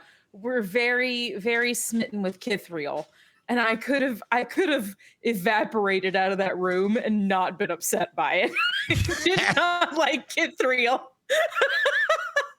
And like I'm not supposed to like him way. Not a this is not cool way, but like I'm uncomfortable because he's making me uncomfortable. Kithriel I is. don't know how to feel about Kithriel yet. I'm completely neutral, and this is the first character I think I've been neutrally confused about Can I a share little bit. Since you're all here hanging out this long in the stream, we're just talking about the campaign. I'm going to share a secret with you all. You ready for this? Yes. Out of campaign secret. Lost is preparing to do a photo shoot as Kithriel. So we're going to see Lost cosplaying as Kithriel, which is just so perfect. One, because as a living statue, no one can do the dead billion-mile stare better than she can if it comes to it. And Kithriel has literally tried being any combination of genders over thousands of years, and so he's been him for until Munu said very brilliantly, insisted it was she her. Like, you know what? Yeah, actually, why not? I tried really hard not to assume based on a name. I also assumed if it makes you feel better. I slip sometimes, and that does make me feel better. And also in my IRL everyday life, I live in Alabama. So like I must blend. Yeah, that's super fair. You're doing fine. No, I love it. I mean, on purpose. Genuine mistake, but it led to an evolution of the character, which I'm still really happy about. I like the evolution it took. I'm sorry it took a spoof on my part to enact it. I'm not meant to. I don't know that I hold this belief personally. Sometimes I think I do, but I think the world is much more nuanced and complicated. I don't understand the world in the way I would need to to hold the very reductionist belief I'm about to share with you all, but it is true in Hollice that every abuser was abused and a victim in their past. Every single one in the game. And that doesn't mean you can save them all or trust them all or help any of them. Sometimes you're going to have to destroy them. But every single one of them did not choose to be the horror they are. And one example was the orcs. And you're already kind of seeing behind the scenes of that a little bit, right? Because it sounds like they're copies of Jacoby, or someone figured out how to make Jacobies, and they're kind of exploiting the fact that these orcs don't belong here, don't know what they are, and they're being taken advantage of. And that's really fucked up. But there's also lots of them, and they're very dangerous. And so far, Parlay has failed. And so, what do you do? Right? Would I be way off base and asking, is it plausible here? Am I on the right track, or correct, or very wrong? If I lost his name again, Shilsulian was the one who broke into the vault and stole the instructions. Interesting. And just started making them. Am I wrong? I would say that Ranmar would be pretty certain that Sulian has not been in the vault, because Sulian, if they'd entered, they only want one thing in there. Oh, they wanted a Ronnie. Yes. Oh, okay. They know where it is, and that you now kind of believe they've been trying to set things up so they can appear to have failed saving Hollice, so they can appear like a hero and then approach Arani. Like, they're trying to do it in a really fucked up way, right? Right. Like, they could just stride in there and nothing could stop them, right? Yeah. But if they do that, Arani is just going to not trust or like them, so they have to do it in a way that seems like, right? They want to trick her with being better than they are. Right. They want to be deceptive because they are not. That's not the presentation they feel they have. Okay. All right. Well. So yes. Shoot. Yeah. Well, okay. So even if it wasn't Shilsulian, is that like someone broke in and stole the instructions and I think that's reasonable. So here are the things Shilpern is the one who created Jacoby, and his notes on it were in the vault. And there was one room that was completely, like, it had treasure in it, but the tables that would have had artifacts on them were bare. Right. And so why would they leave the money? They knew exactly what they wanted. Right. Someone knew what was in there, and they knew what they wanted.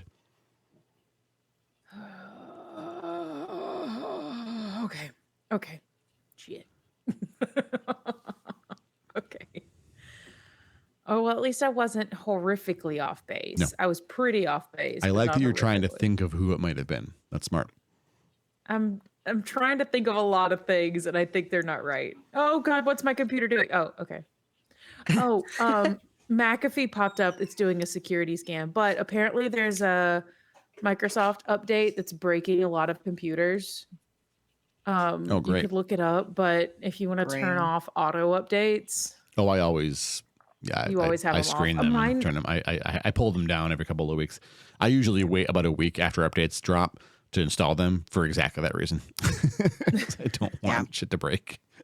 I usually just trust it, but I also usually just have like a crappy laptop, and this computer's my baby. So I turned off updates. Dude. It's probably so many updates behind. Yep. But I've worked in apparently development. the newest one is breaking stuff. So I don't trust it. that's true. You have a tech background. I watched videos for a solid month and spent 12 hours shaking. I was so scared building this thing. Mood. So like that's my tech background, is I obsessed over videos on how to plug port A into, or plug A into port A. I was like, okay, you plug it. My Suck go-to yourself move short. is going up to programmer wife and being like, please. Can you fix it? Yeti, no, I don't. I've never done tech before. Just in having Um, them break. Oh, you're right. I do have a tech curse background. Mhm. Oh my god, it's I infamous at this point. I have a question. I'm not sure if I've honestly asked it, but Okay, sure. I've been thinking to clarify it forever. Um, Moon, Yes. you have a spell. We talked about it, I think, in and out for several episodes. You have a thing that we were talking about putting around our house that if people Yes. pass it, it goes boom. It is called. Nope, not that one. I lost. It's a level 3, I think. Hold on. Because I. Wow. Did I lose it? Glyph of warding. Hold on. It costs some gems, I think. Uh, But it will. Hold on. I wrote it down. That's not what I need. There it is. Okay. It takes powdered diamond and incense worth at least 200 gold pieces. So Okay. it's 200 gold a pop as we get the materials. But I can put a glyph on a surface or in an object. It's whenever nearly people of badness, or like not yeah, badness, but like it's nearly invisible to see. Let me see. It can restrict activation to physical characteristics, creature kind, or alignment. okay. I can also set exceptions to the trigger, such as a password. I choose or the password that I choose, Mhm. the type of glyph or explosive or spell. Okay, yeah. So I can Is set it to that be like any one of an evil alignment. It go boom. But does also, it count if my question was, does it count if people like teleport into our they home? they have to They have to like disturb physically it. pass it? Yeah. Okay. I choose what triggers it, so just standing on it, removing an object off of it, opening a book, etc. Oh. So I can put it in a book and they're like, "Oh wow, what's this book?" Okay, okay. But they have to interact with it in a way that I've called a trigger for it. Okay. Because I was If they wondering, because we were teleport talking past about it, it it. doesn't work. Yeah. Because when we were talking about it, I was like, well, what about people that can just like zoop and teleport wherever they Mhm. please? Like they could. The only thing to do then would be to just cover the floor in them. There is no safe spot to land now, motherfucker. But then there's no safe spot for us. Only if you're evil. Oh, that's true. That's true. I forget about that Yeah. part. Yeah. Would I could I don't think also I would never ever call Rachel. Rachel is not evil and she's the goodest of goodest.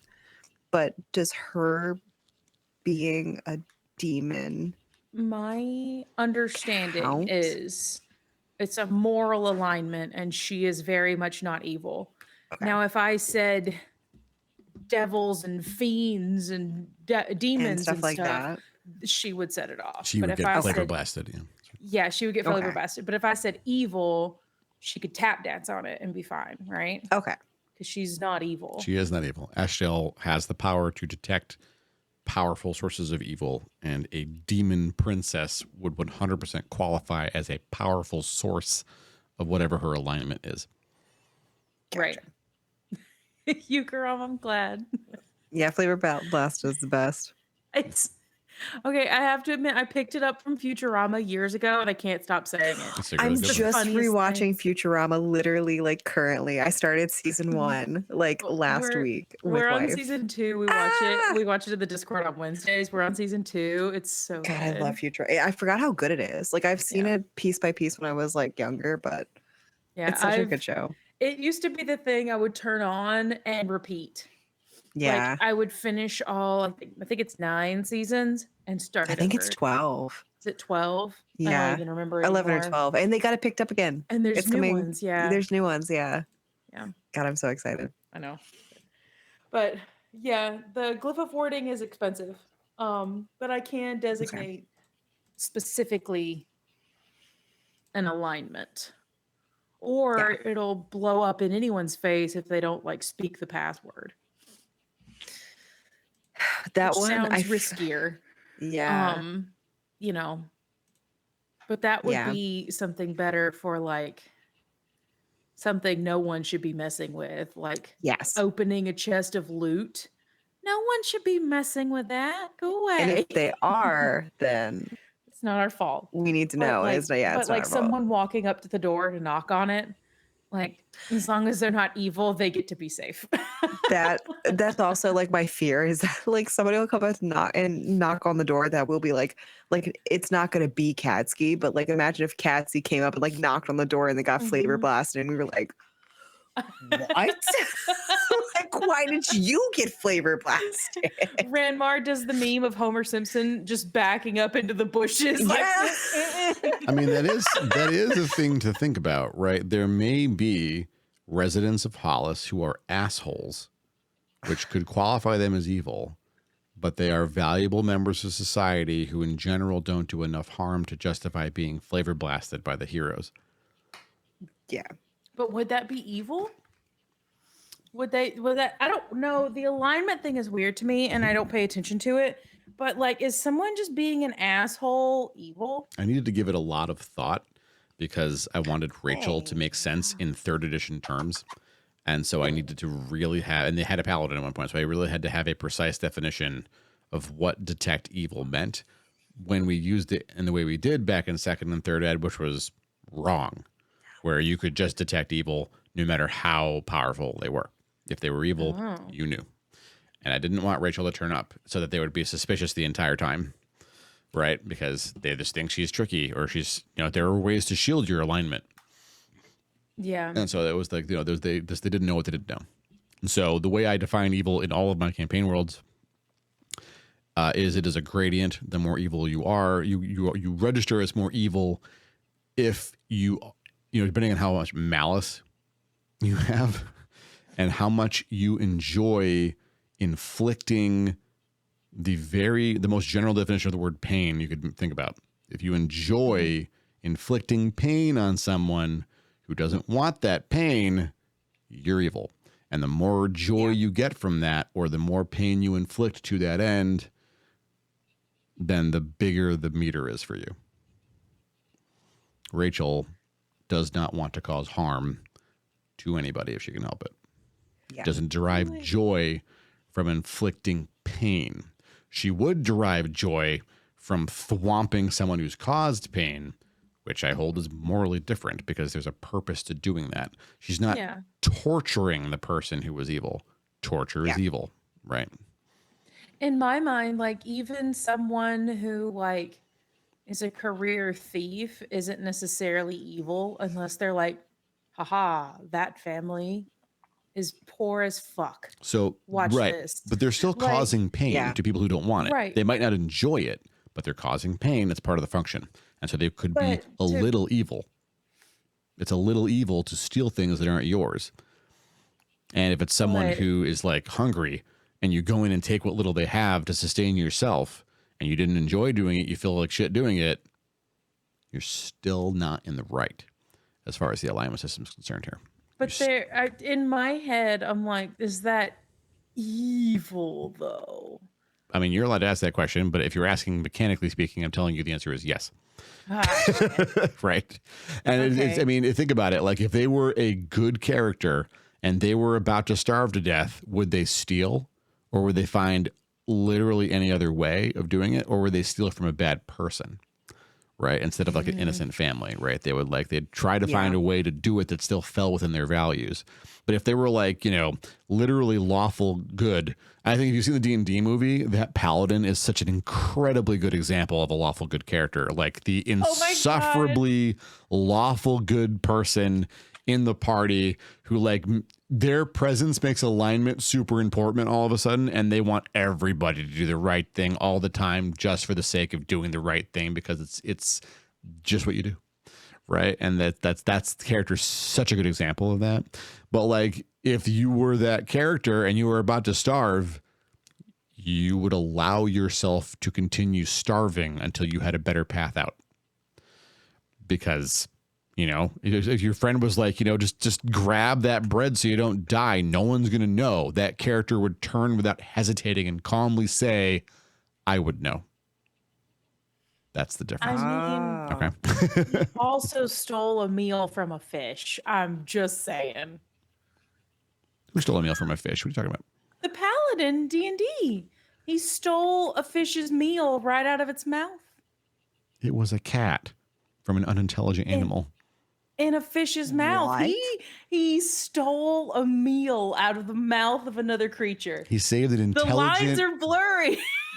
Really, Ramar? You want to run me? Well, your character is now evil. Like, there was an intelligent baby, an infant, in that mouth of an unintelligent animal. Even a druid would pull the infant out.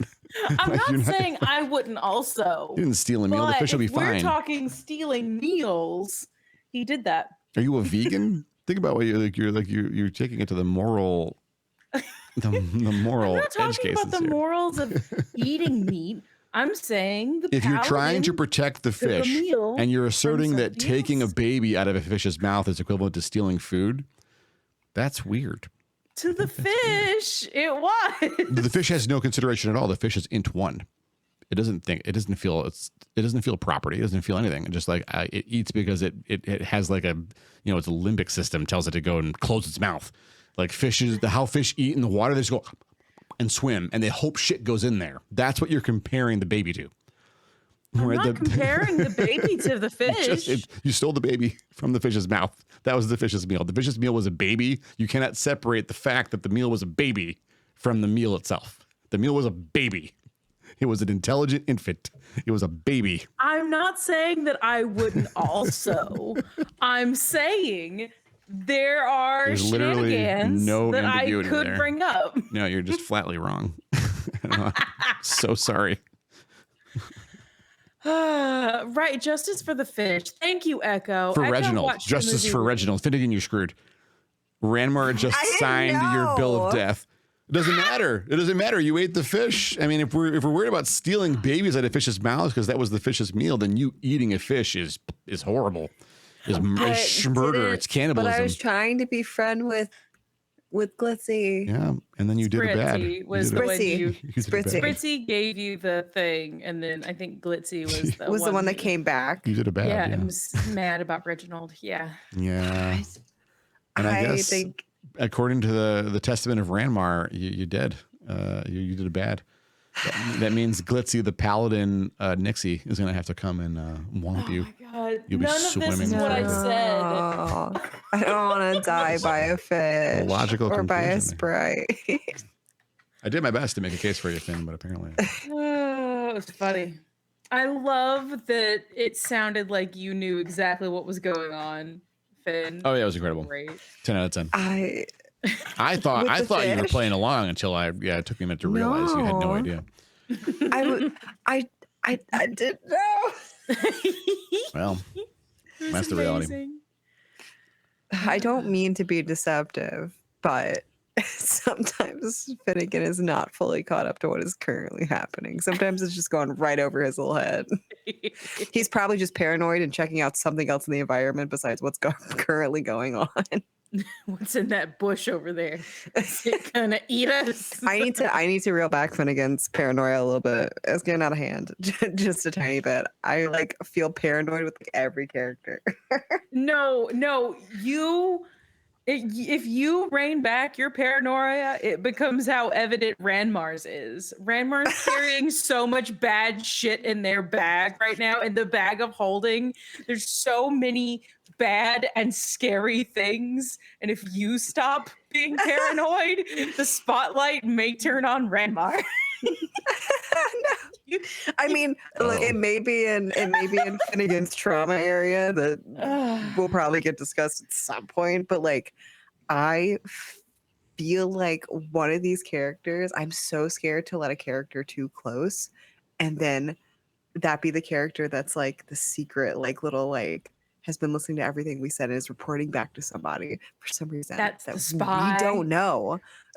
Like, Oh no. I know it's right there. I don't know what started it, but something. Oh God, I'm gonna have to go back. You to think my there's a notes. mole? I don't. You think your I aunt don't has want a to mole? think.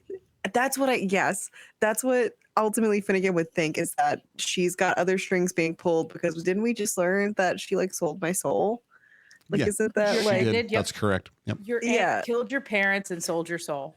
So like every new person that comes to the party, Finnegan has a brief moment of like look, I trust Finnegan trusts Zermos, but like when Zermos first came to the party, I was like, and then immediately dismissed it because it's Zermos. But like, Yeah. were you here? Did you come Even the from my person aunt? you trust the most, you trust very little. Isn't Zermos the son of the one who holds the contract on his soul? That is correct.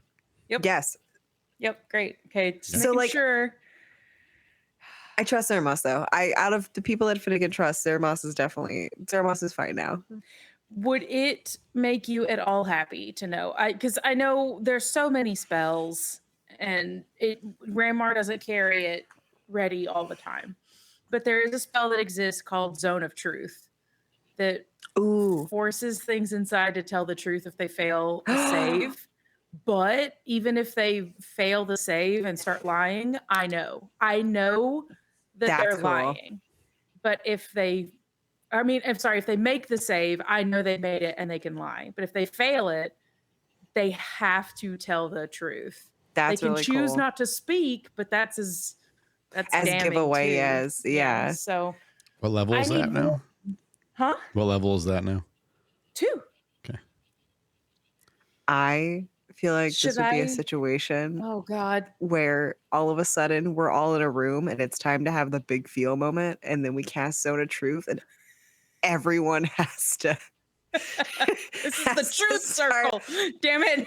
It's called intervention and everyone is truthful now. Yeah. Oh, so it's like a routine thing and not just like one big event. Yeah. So Thades, the look on your face, does that mean I should carry it more often? I prepped it once and it didn't pay off. You should do whatever you feel is right for Ranmar. Oh God. But the reason I did that, that had that look in my face, is that Barrick, aka Fall Down Go Boom, we cast Zone of Truth at least 3 times a session. Like, it was like almost anytime they had to have a talk, he's like, Zone of Truth. Like, he always had it loaded up. He always had scrolls of it. He was always ready. He's like, information's important in this campaign. He will not be fucking lied to. He would drop it. I need to, unless he was talking to a god. Like, he literally dropped it all the time. I feel like I get worried. I want to do the same thing with Detect Thoughts because I want to know. I just want to know. Finnegan wants to know if people are being truthful with him, like out the gate. But I'm also worried that they'll know that I don't think they know unless I go like further. I probe further. I think like surface thoughts are on the table. You just gotta hear them. But if you dig, you dig for questions. Like, there's a thing you're looking for. Yeah. Then they'll know. I don't want to make people mad at for 3 days. I feel like I'm finally to a point. The spells that are available to me, I have a lot of them prepped. So, like, in a couple more levels, I'll get to start packing ones for fun. But right now, I don't get nearly as many spells as I wish. I'm nervous. A little nervous. They got more spells per level or whatever in 3rd ed. Maybe they did. I can't remember now. I don't know. For clerics, it's 1 spell per level plus wisdom modifier. So I can carry For each level? For 1 for every level plus wisdom. So I can carry 9 right now. And you have slots, which are different technically, right? Oh yeah, the slots are completely separate. That's just the ones I can know and have prepared. I can have 9 individual spells plus cantrips prepared. And I can swap those out daily, but the slots are different. I have right now 9 spell slots spread across 3 levels. Echo, no. Zermos has not told anyone how specifically he lost his hand. I think when he was asked, he basically commented that, war is hell. Yeah, he did. Didn't he say that Kanan saved him? Kanan saved his life, yeah. Too? Yeah. Good news is, eventually, if we survive, I will learn a spell that can get him his hand back. Hey! Oh my god, I would love that for him. I would literally pay for Zermos. Hold on, how? I think it's Greater Restoration. Is that it? Is it a 5th level? Hold on, let me make sure I know what my spells do. I wrote down so many spells. Regeneration? And it's been so long. Huh? Regeneration? Used to be the only way you could get a limb back was literally casting regen. Is it regenerate? Oh, there it is, regenerate. It's 7th level. Just kidding. Yeah, it's a very severe spell.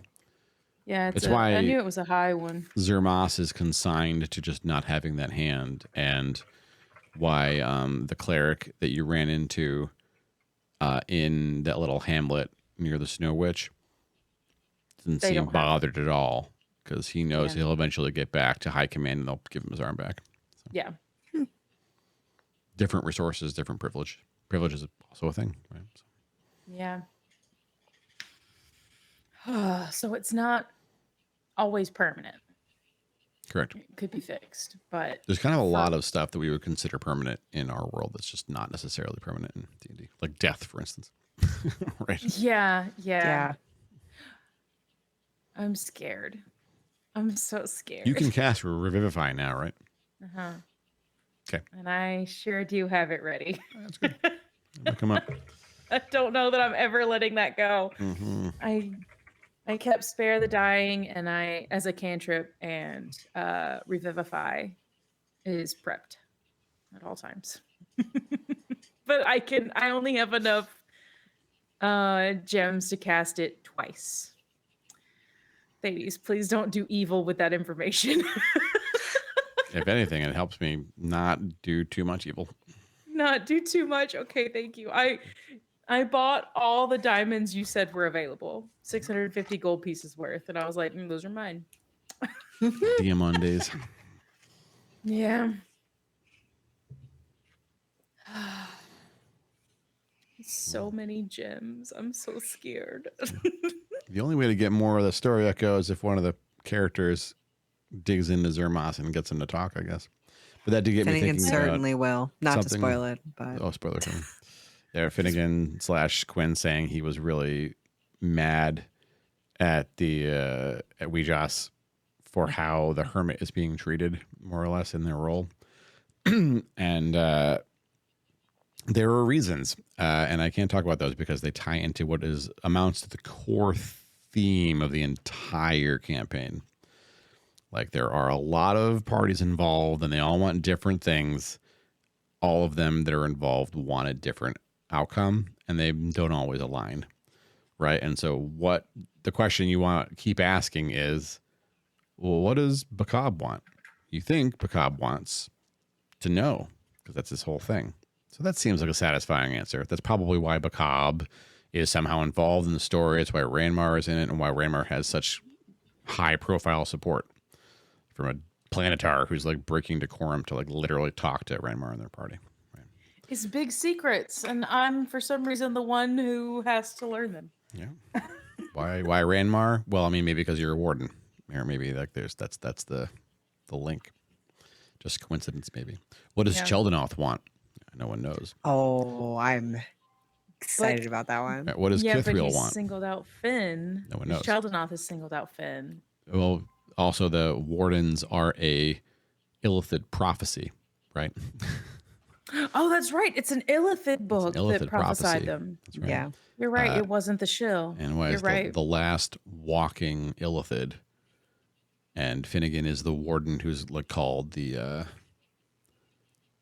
arbiter, right? It's like no. Ranmar's the arbiter. I forget your titles now, but like you're the emissary or whatever. Like you're the person you're supposed to talk to the Illithid. So literally, he's talking to you because that fills the prophecy. I have it somewhere, but yeah. Finn, I so badly want you to experience the Illithids in Baldur's Gate 3. So badly. I'm so close to getting Baldur's Gate. I'm holding out so as long as I possibly can. So the It'll consume your hyperfixation. life. It's so fun.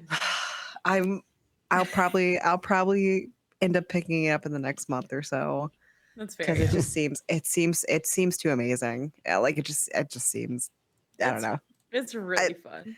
I keep It's really seeing TikToks about people being like, I don't know what time it is. I don't know when the last time I ate was. I don't know when I've left my computer. Oh yeah, they keep doing dissolves where the dude will like start washing dishes and then suddenly his hands aren't on dishes, they're on the mouse and he's playing Baldur's Gate and it's like Baldur's Gate, what the yeah. fuck happened? Like Yep. I was washing the dishes. Yeah. It's fantastic. It is a pretty good sell on how horrible they are.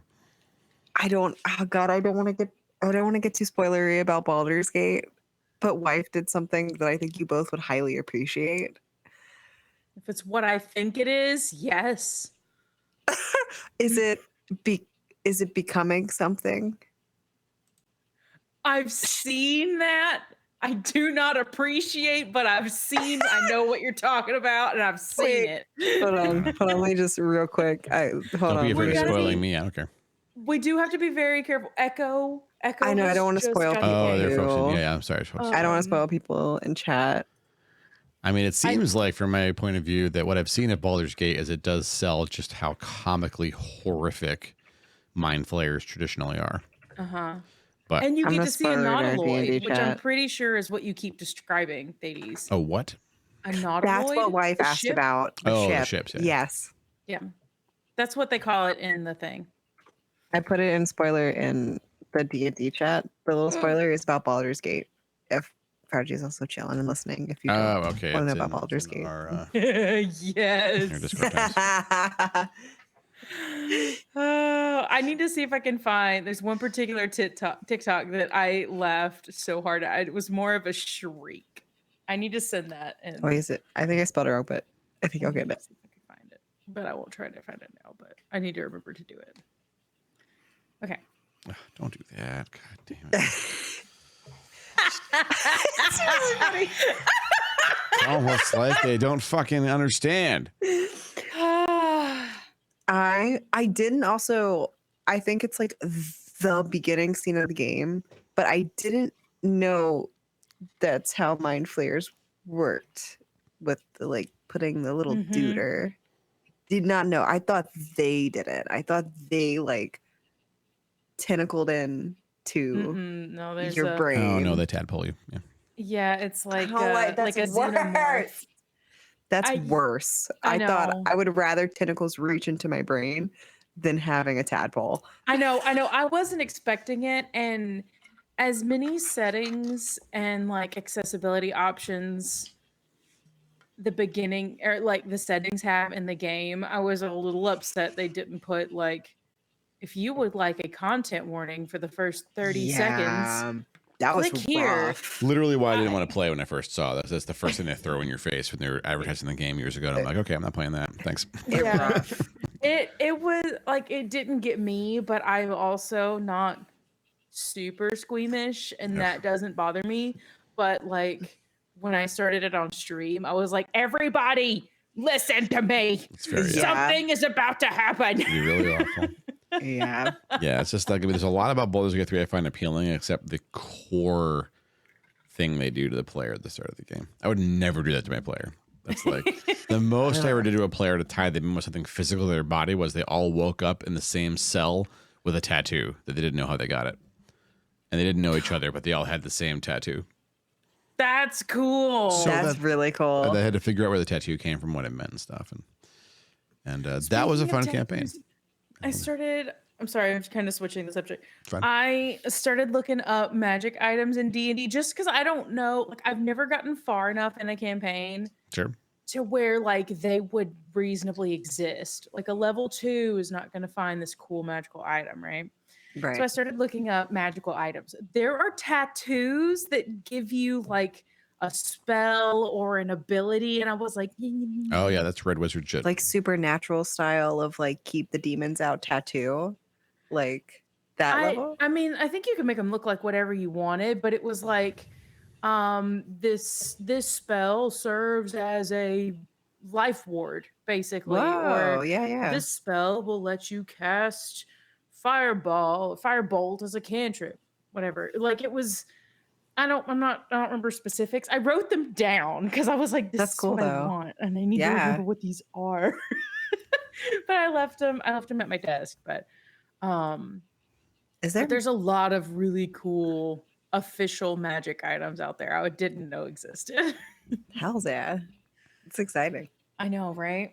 Maybe we'll get some cool stuff or cooler stuff. We already have really cool stuff. I like my shield.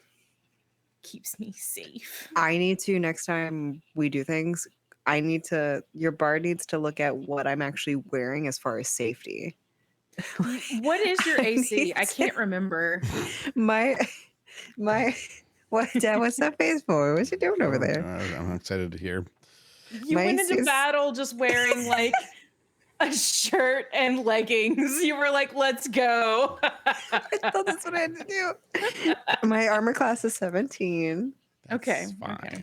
It's not. Yeah, it's okay. I think know- it's because you fixed it. I think because Yeah, we I did threw this a whenever I bracelet was on you over in the there. middle of like, I just Yeah. like conjured it into existence. You didn't fucking It was die. like a 12 or 13 or something. It was pretty low because It was just really low. 10 plus dex for you. Yeah.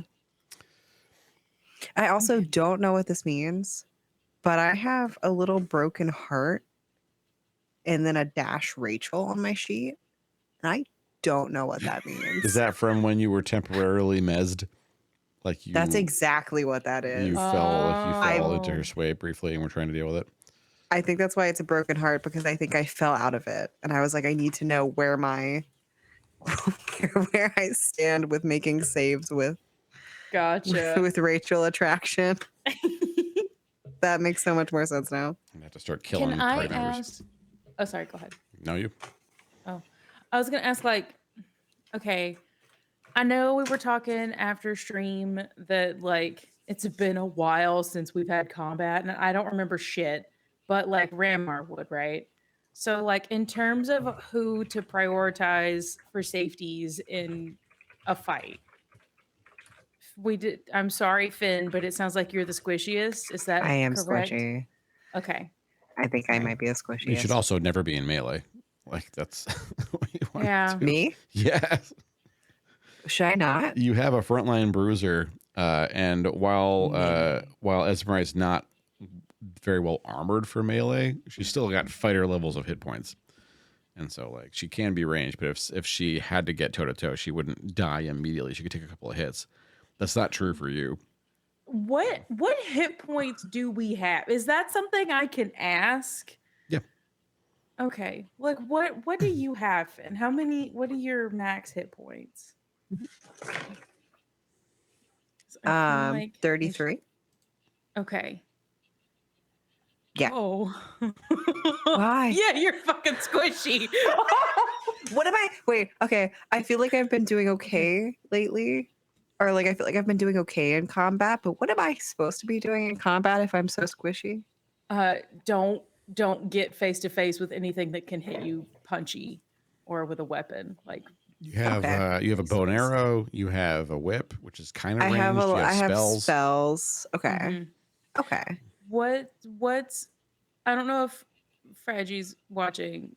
There's no pressure. Do we know what hit points and AC Fraggie has? Okay, Either 40 or 50 at this point, I think. I was gonna say definitely more than me, but probably not as she's probably in the middle of us. Okay. Okay. I mean, I can always ask later. Am I I How many just hit need to points know. do you have? I rock a sturdy 49.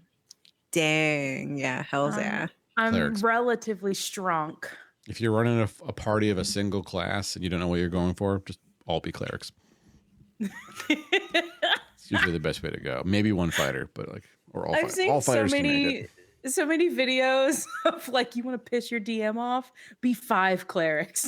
it. Team cleric is usually like, yeah, it's pretty hilarious. Yeah. It was the way to go in 3rd edition. We would sometimes just run like all clerics. I tried to convince everybody to run all wizards. No one would ever do it with me because they would be so squishy for the first few levels. But like, as long as we're all creative and working together, like we could come up with some crazy solutions. I You would cast be, grease. like- I cast flame finger. Okay, they're all on fire. Like that's like that kind of shit. Like it's like Yeah. Yeah. combine Just your stuff. A small battalion of glass cannons. Like that would be badass. I mean, if all of us wild in there with like magic missile, it's like a Wild West fight where it's like hosing people down with their 6 shooters. Yeah. Yeah, but then we all die really fast. Anyway, clerics, very tough, very hardy. Strong.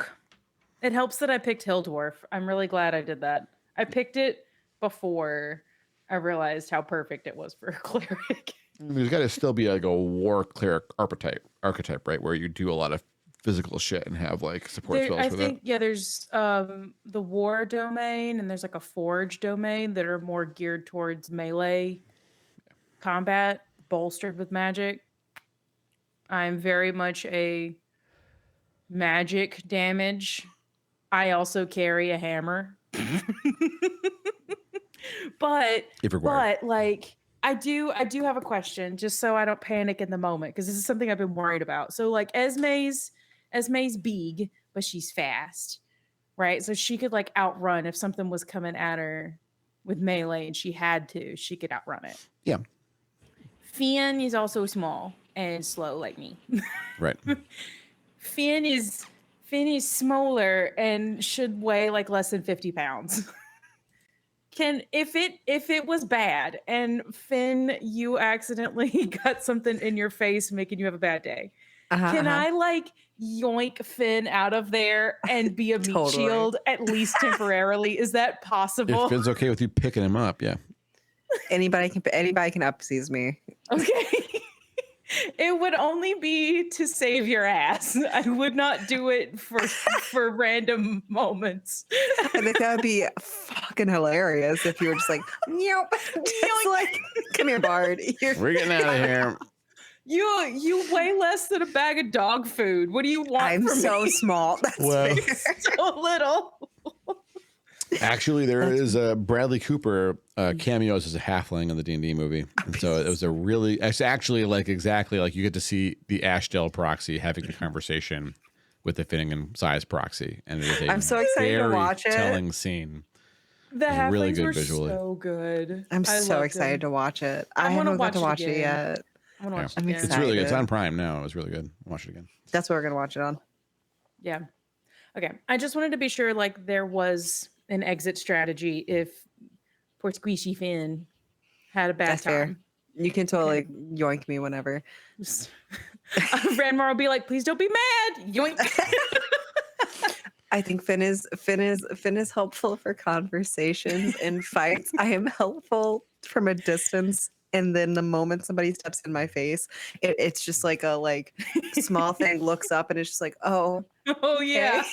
I can You- remember now. Should look over your spells a whole bunch and try to consider what you could do that qualifies as bullshit to get out when you need to. I can't switch any spells out though, can I? Yeah, I'll let you No, switch one or two dang. if you feel like they make more sense. I might. Oh, You It's been a should- while since I've You revisited. have an illusion spell, don't you? Might. I do have a Prestidigitation? very important question I've been forgetting to ask.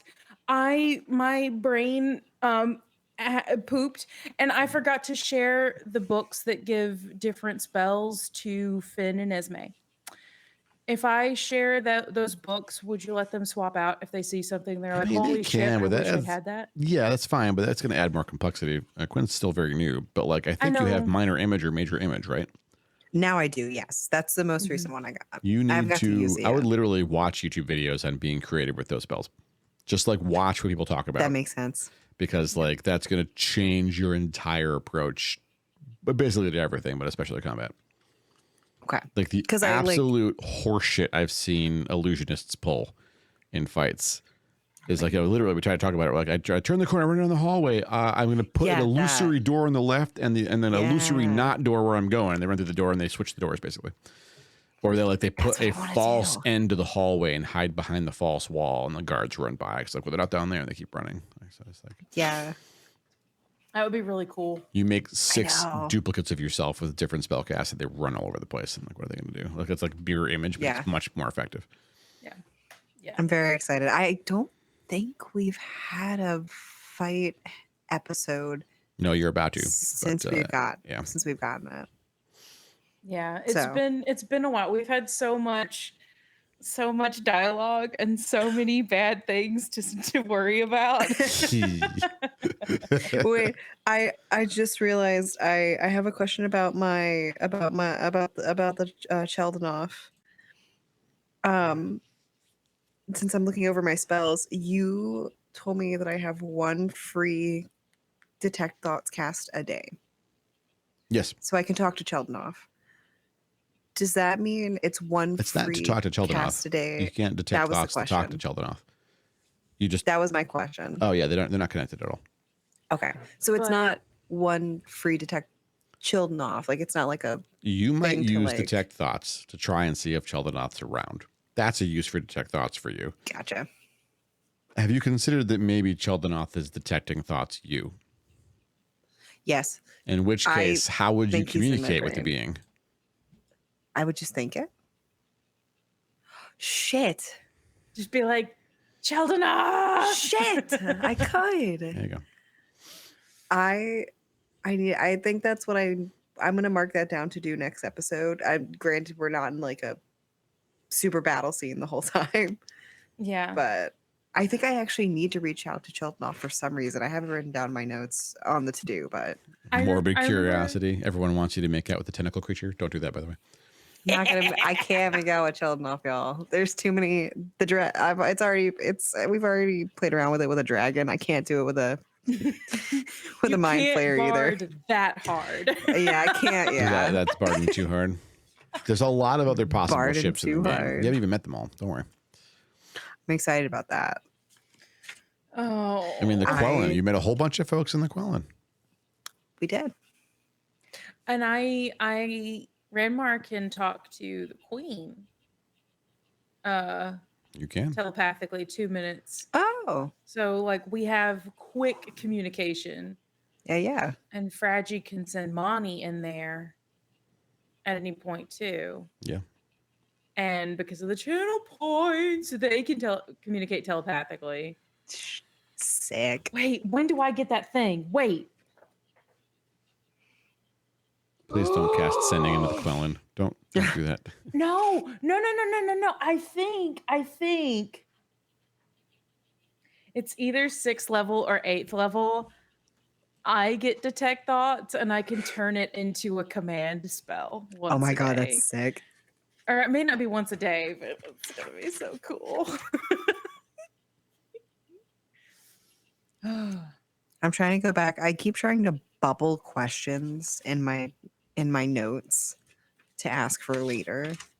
I put stars next to things that I'm like, this is important, or I need to come back to this. And my notes are just all stars at this point. Because when I go back to the episode, I'm at work. And that's when y'all get that big bar of spoilered text. I love those. Because I'm thinking, and Oh. that's dangerous. Perfecto. 'Cause I I just don't have a way to like write it down at work. Not without my coworkers being like, what the? what Yeah. is- What's a chili dog? have to They know what a do chili with- dog is. You could Yeah, but take it to what- lunch. This is But, a chili like, dog. what does it Oh, have cool. to do with, random stuff? Who's Finn? Oh, Yeah, I Finn's can worry my about it. bud. He likes chili dogs. Don't you like chili dogs? I mean, I haven't had one in years. Let's go get chili dogs for lunch. You can Harvey make Big it. Bark. You can make a big thing out of it and make new friendships at work. I have a bubble. This is my last bubble that I don't think you're going to answer me on. Oh God. But my bubble is, am I somehow Childenov and also not Childenov at the same time? I think it's because I think it might have been Ranmar that asked if I did. I like your. I know what spawned that That's question. I That's know exactly what that question is. Exactly. I had posited that perhaps Finn is some small shard of Cheldenov's soul, so That's that exactly he can where I wrote it. survive forever. I want Yep. to want to comfort you all that Cheldenov doesn't have a soul Oh, good. Okay. Okay. in his body at this Let time. me. Is it in my body? Well, that's all the time we have tonight, No. everybody. Thanks for hanging out with us. Stop it. I am feeling pretty tired, honestly. do the thing where we hit the buttons and. It's almost 11 actually. I was genuinely not expecting it to be as late as it was. Yeah, it's a little bit early, but it's also getting an off color night. I'm going to push this to the channel. I think this is a fun episode. We added a lot of questions, talked about some ships, had some history times, raised more questions. Maybe you want to keep those questions in mind. You ever wonder what the deal was with the sale of Finnegan's soul, and was it used in further trade, and who would be interested, and what would that even mean, and who would have any investment in that? Anyway, stay tuned for answers to those questions, which will probably come at the rate we're going in 3 to 4 literal real world months. We're back on. You're gonna say 3 to 4 episodes. Oh God, no way! That's the slowest cook ever. You find out how bad that shit is. That's gonna be incredible. And you can blame whoever it was that said fragment shit for that idea. Thanks, Ranbar. No! Yeah. I might stream tomorrow night. I'm definitely streaming Friday night. And then D&D. This is the long wait as it is, but next Thursday we'll get back to it. And they're in the wintry wilds, and who knows what's going to happen. Can I ask one more question? Okay, go ahead, shoot. Was the dust in the vault always people dust, or because I thought it was people since dust? the very first iteration of people dust. Okay, so I didn't make it become people dust, but I accidentally made you become like a soul jar. My bad. Not so bad. It's always been people dust, of course. Yeah, We've always been walking in dead peoples. It's fine. We've always seen dead people. You get it. I'm so glad. I feel like this campaign's hard to understand. The way Thades described that it doesn't act like normal dust, it's like silt on the bottom of a pond. I knew something was messed up. I mean, It just took me a while to voice it. Just trying to sell how weird it was. Let's go see Hybrid Spider, everybody. Stick around for the raid to get channel points for the next absolute horseshit thing I'm going to put up for you all. Stay tuned for that. Friday, maybe we'll pull the thing where you all can do shenanigans and trade points to each other. Tune in for that as well. What am I doing Friday? I don't know. What I'm doing right now is I'm going to bed. Thanks for hanging out with us all, friends. We'll see you soon. Love you. Goodbye. Good night. Goodbye. Zoom out. Goodbye. Bye. Good night. Goodbye. Zoom. Goodbye. Wow. Okay. Bye. Goodbye. Goodbye. I can't tell if this episode made me more anxious or not. I'm just gonna put that out there. I hope I feel great. you have gained some of my I'm so glad you feel great. I was on the edge of my seat after episode 20 and you forgot.